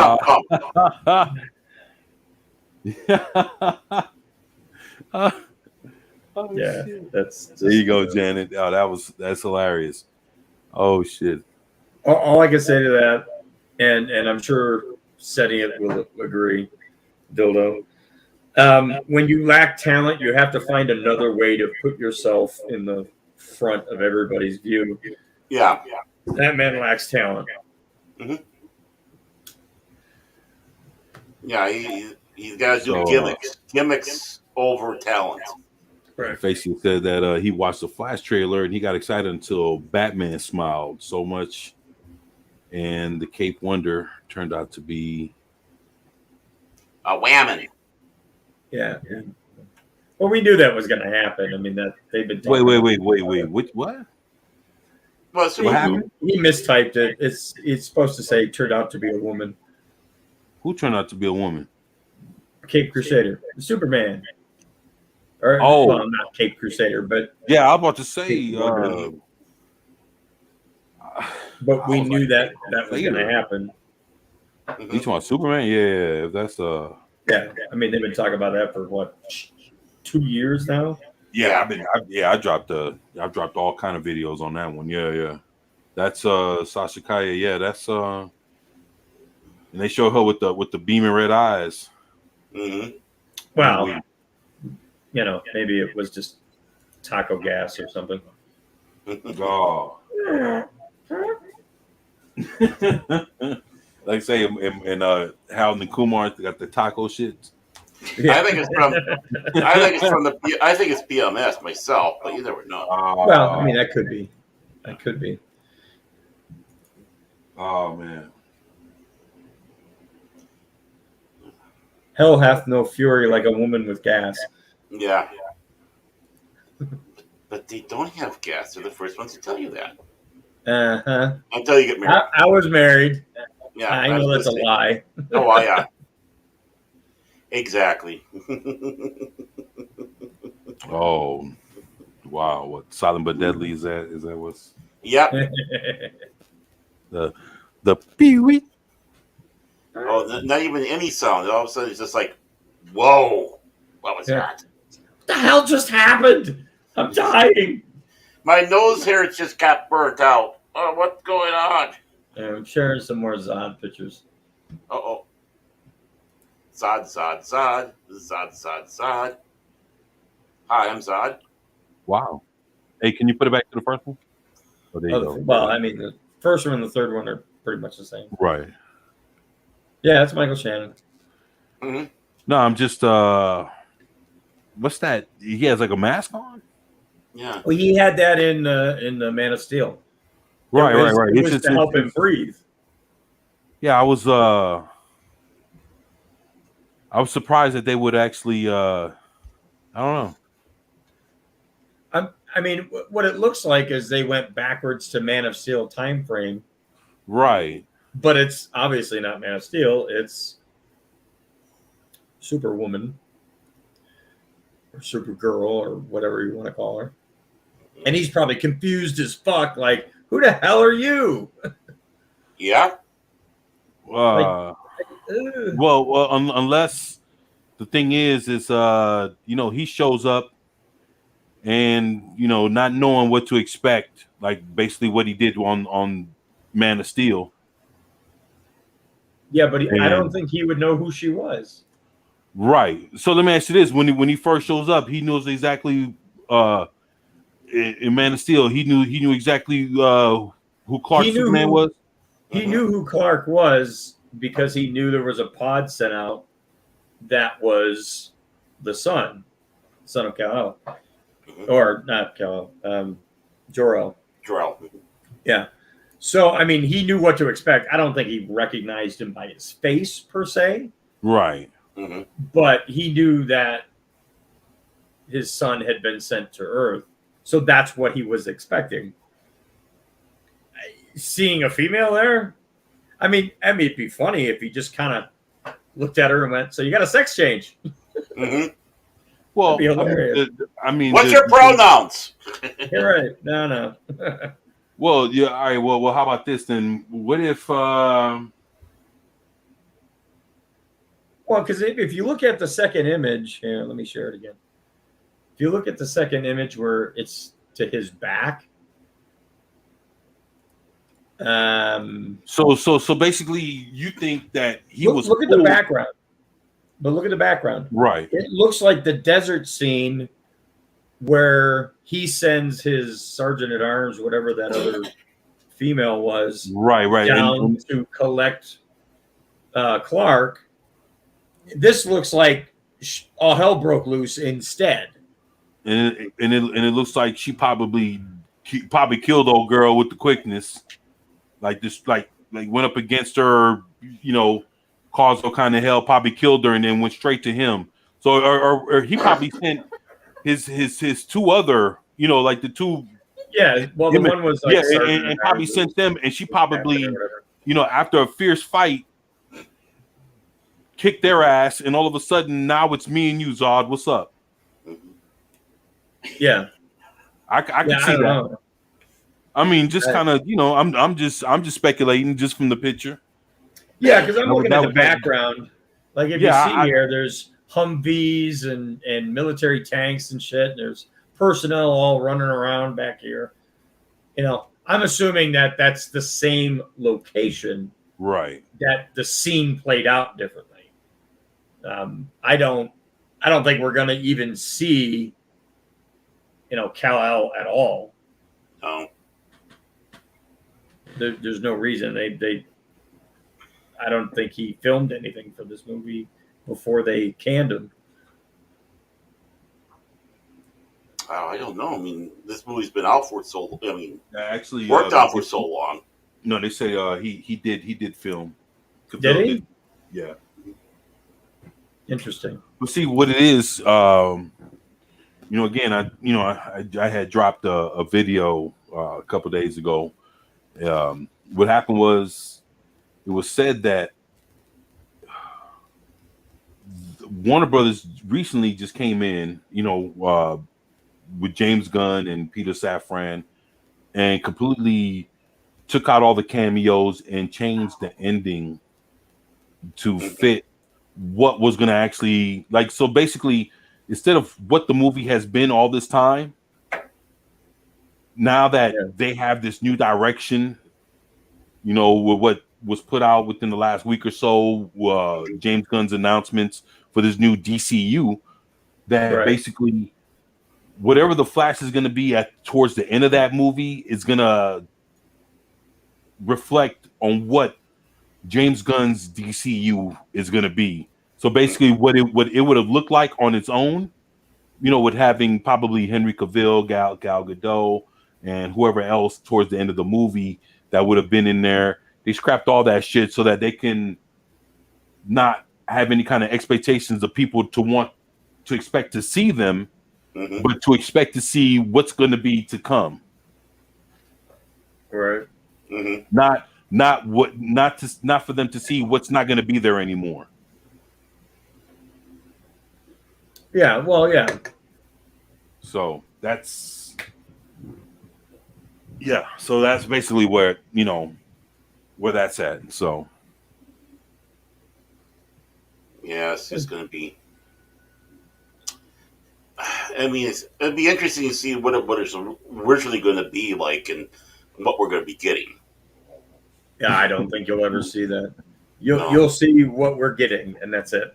Yeah, the Man of Fields. The Man of Fields. Oh shit, that was too funny. What's up, Janet? He says, "Me, myself, and I." I know that's right.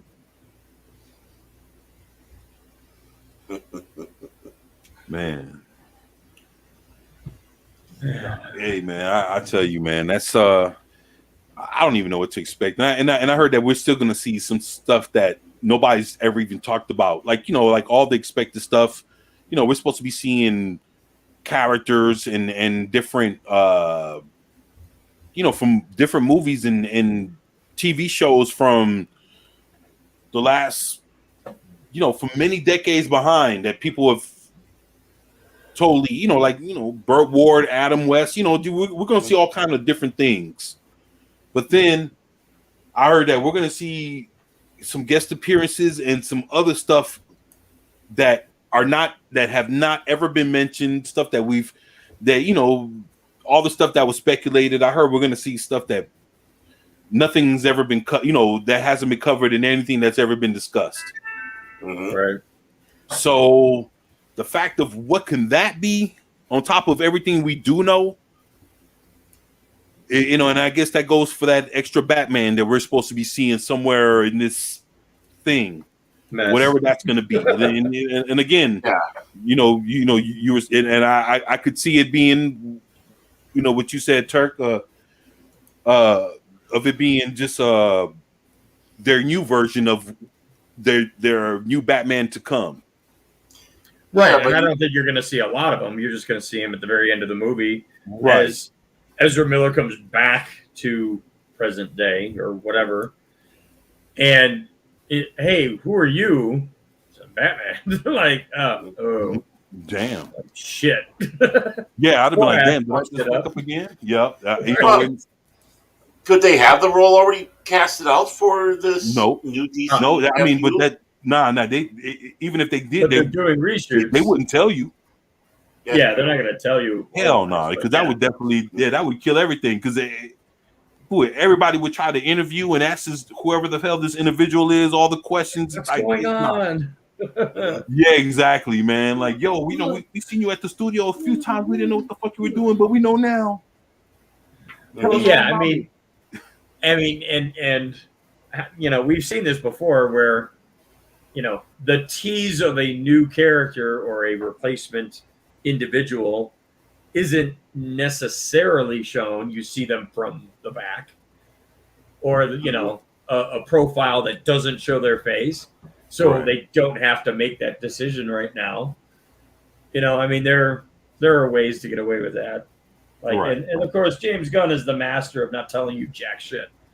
Yeah. He can talk a lot and not say a damn thing. He'll definitely dance around everything, and you know, by the time you know it, the interview's up, he's gone, and you're like, well, damn, you know, what did he really say? And you just look back at it, and you're like, oh fuck, you know, he did it again. Did it again. Yeah. Shit. Right. I mean, you know, he did that with Adam Warlock. Right. Right? We got a cocoon. Yeah, I That's mean, it. fuck. Yeah, I mean, like, you know, so many movies later after the fact of, you know, where his importance, you know, Would have was been really supposed to have necessary. been shown. Yeah, I mean, the thing is when everything, look, when this thing first kicked off with Thanos, Adam Warlock was supposed to have been there from the beginning. And then the fact that they're putting him in the movies after Now. everything, it's like, who cares at that point? It's like having a Joker movie, having Joker do all the shit that he does. Nobody stops him, nothing contests him. He fucking destroys everything or whatever. And the one person that you know was supposed to fight him out of, you know, throughout all the things you've seen the Joker in, which is supposed to be Batman, you get to find out that Batman shows up after all the damage has been done, and now Batman's not even a factor no more. He's like, yeah, he just shows up for an appearance, like, hey guys, I'm Batman. But Joker still, you know, he still acted a fool, still did, you know, did what he did, murdered, you know, hundreds of people, and you know, it doesn't matter anymore. Yeah. Thanks, Batman. Yeah, or you know, thanks for bringing him in the movie late after everything, and then he still doesn't, you know, still can't squash a grape. It's like, yeah, did something happen here? Yeah, it's like it doesn't even matter. Right. No, not a thing at all. There was no clown prince of crime that came through here and murdered everyone.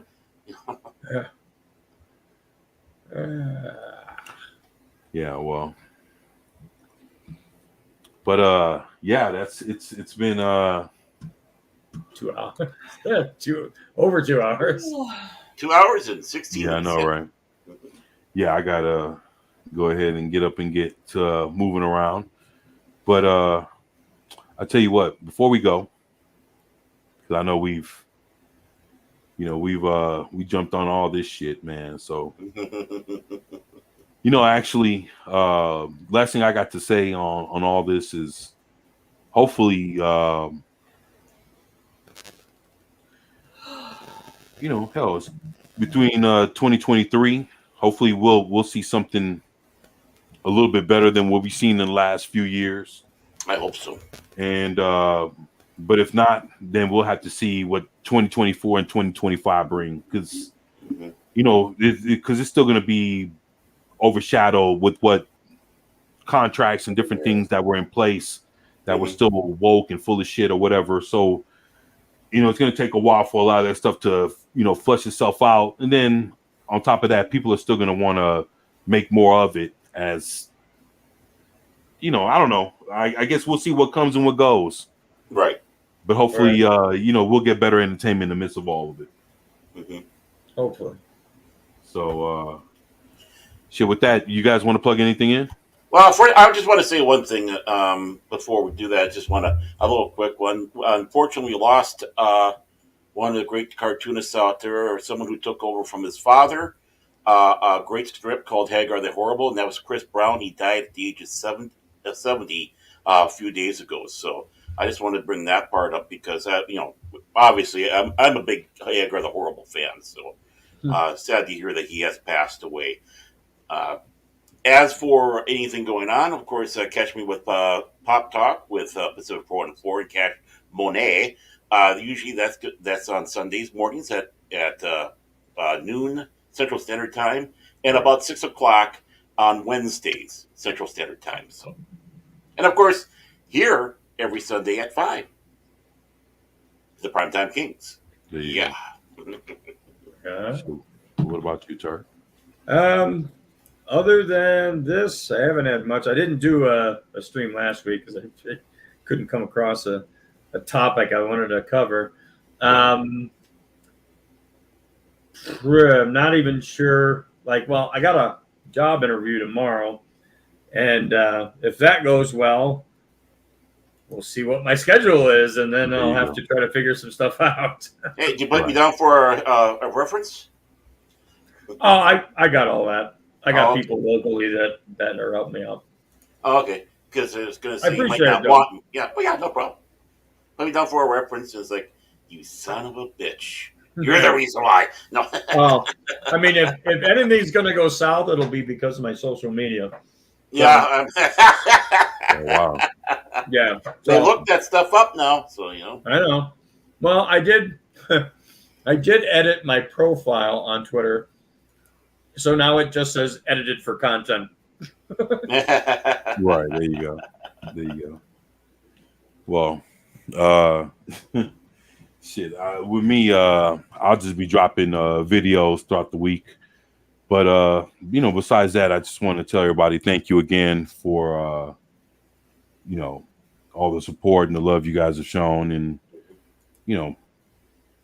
just want to say I appreciate everyone. And thank y'all for being here and sticking with me, and it means everything. So with that, shit, it's my boy New Bomb Turk, Baron Norman Tag, Vigilante Williamson. I mean your boy 24/7, and we are the Primetime Kings of live stream. And again, we thank everyone out there. Thank you all for everything. Might want to wait. Answer the question in the chat before. Yeah, I just quick question: what qualities do you? This is what qualifies you to be a prime tank. Asking for a friend. I'll tell you what. I set away for something for this nobility thing. So it came with your scooter? Is that what you're saying? Yeah, something like that. Yeah. Well, tell you what, Aphasis, I'll talk to you about it. That's a very good question, and actually, it's just what we do here. We just talk pop culture. Amongst some other things, Turk will throw in something. He'll do his dodgeball and and then we'll definitely go into other realms. But that's just what it's what happens from time to time. But it's no anything special qualifications or whatever. And actually, I would love to have you on sometime. So, and on top of that, since we're in different states, there's no handshake. Yeah, of course. It'd be a very difficult thing to do. Right. Yeah. But there's it's like it's just basically us talking about what we know, and I know I definitely don't try to go beyond my my wheelhouse of knowledge. I don't try to go beyond what I know, but I mean it's just talking what we talk about, and I mean shit, you're always welcome to come join us. So like I said, I definitely want to get with you, and I'd love to have you on, man. And if you're asking for a friend and shit, just let you know and your friend are definitely invited, man. So love to have you here, man. All right. And one last thing before we go, I gotta share this. Brother. Just share this. Oh no, what are we gonna see here? Criminal caught after cutting off 37 man buns in one day claims he was doing Lord's work. Not all heroes wear capes. That's all I gotta say. So or man buns. None of them wear man buns. So he had like some scissors or some shit, and he was running around. And he saw some dudes walking with man bun, and he just started just cutting off their shits. Yep. Yo. Bitch buns, yeah. That's fucked up, man. Hey, run around with a man bun, and the coming to you. The crazy part about that, before we go, is the fact that he was able to do 37 of them before anything happened. It's like he just imagine the people he was actually doing it. Like nobody stopped him. Nobody. Well, think about it. Who wears a man bun? Oh, I do. No. Okay. It's usually your woke chin beard type one. Take the picture with the mouth open and like Bill Wheaton. Yeah. I know that's right. Wild shit, mouth breathers. I'm gonna have the IPA now. Thank you. Right. Like, oh my god, it's so tragic. It's like 57 different choices of IPA. Which one do I need to have? Do you have gluten free? I'm a vegan, by the way. Yeah, right. Oh shit. Low spec. What's up, brother? All right. So that's some wild shit, but Actually, I heard a rumor. I heard What's a that? rumor that Cynthia Dildo has a man bun. Oh, I've heard a wow. rumor. I've heard a rumor. So I don't know. Damn, that's You're painting a target on your back. You know that, right? Oh, I already got a target on my back. I'm just returning fire. oh, he talking about from a couple weeks ago. Okay, I Oh, see. right. Oh no! Oh, yeah, Ever since I joined this team. I see. Okay, all right. Yeah, you see what's going on here. All right, well, shit. Well, just wanted to tell you, everybody, thank y'all again, and you guys have been awesome. And Hephaestus, hey, I look forward to getting with you, man, and definitely would love to have you on. So we definitely got to set that up, man. I know you got a lot of things you can share with us that'll be some amazing shit. So yeah, I'd definitely love to have you here with us, man. And yeah, again, want to tell everybody thank you to everybody on the panel, everybody out in the chat. Thank everybody for supporting us, looking out for us, and being here with us. And everyone have a good evening. You guys have fun, and hopefully you guys have a great week. And we'll look forward to seeing you next time on the Primetime Kings. So with that being said, we are out of here. A merkin dildo. A merkin. That's how. Peace. I'm calling him a hairy dildo. Hairy dildo, yeah. There you go. Da, da, da, da, da, da, da, da, da. Peace.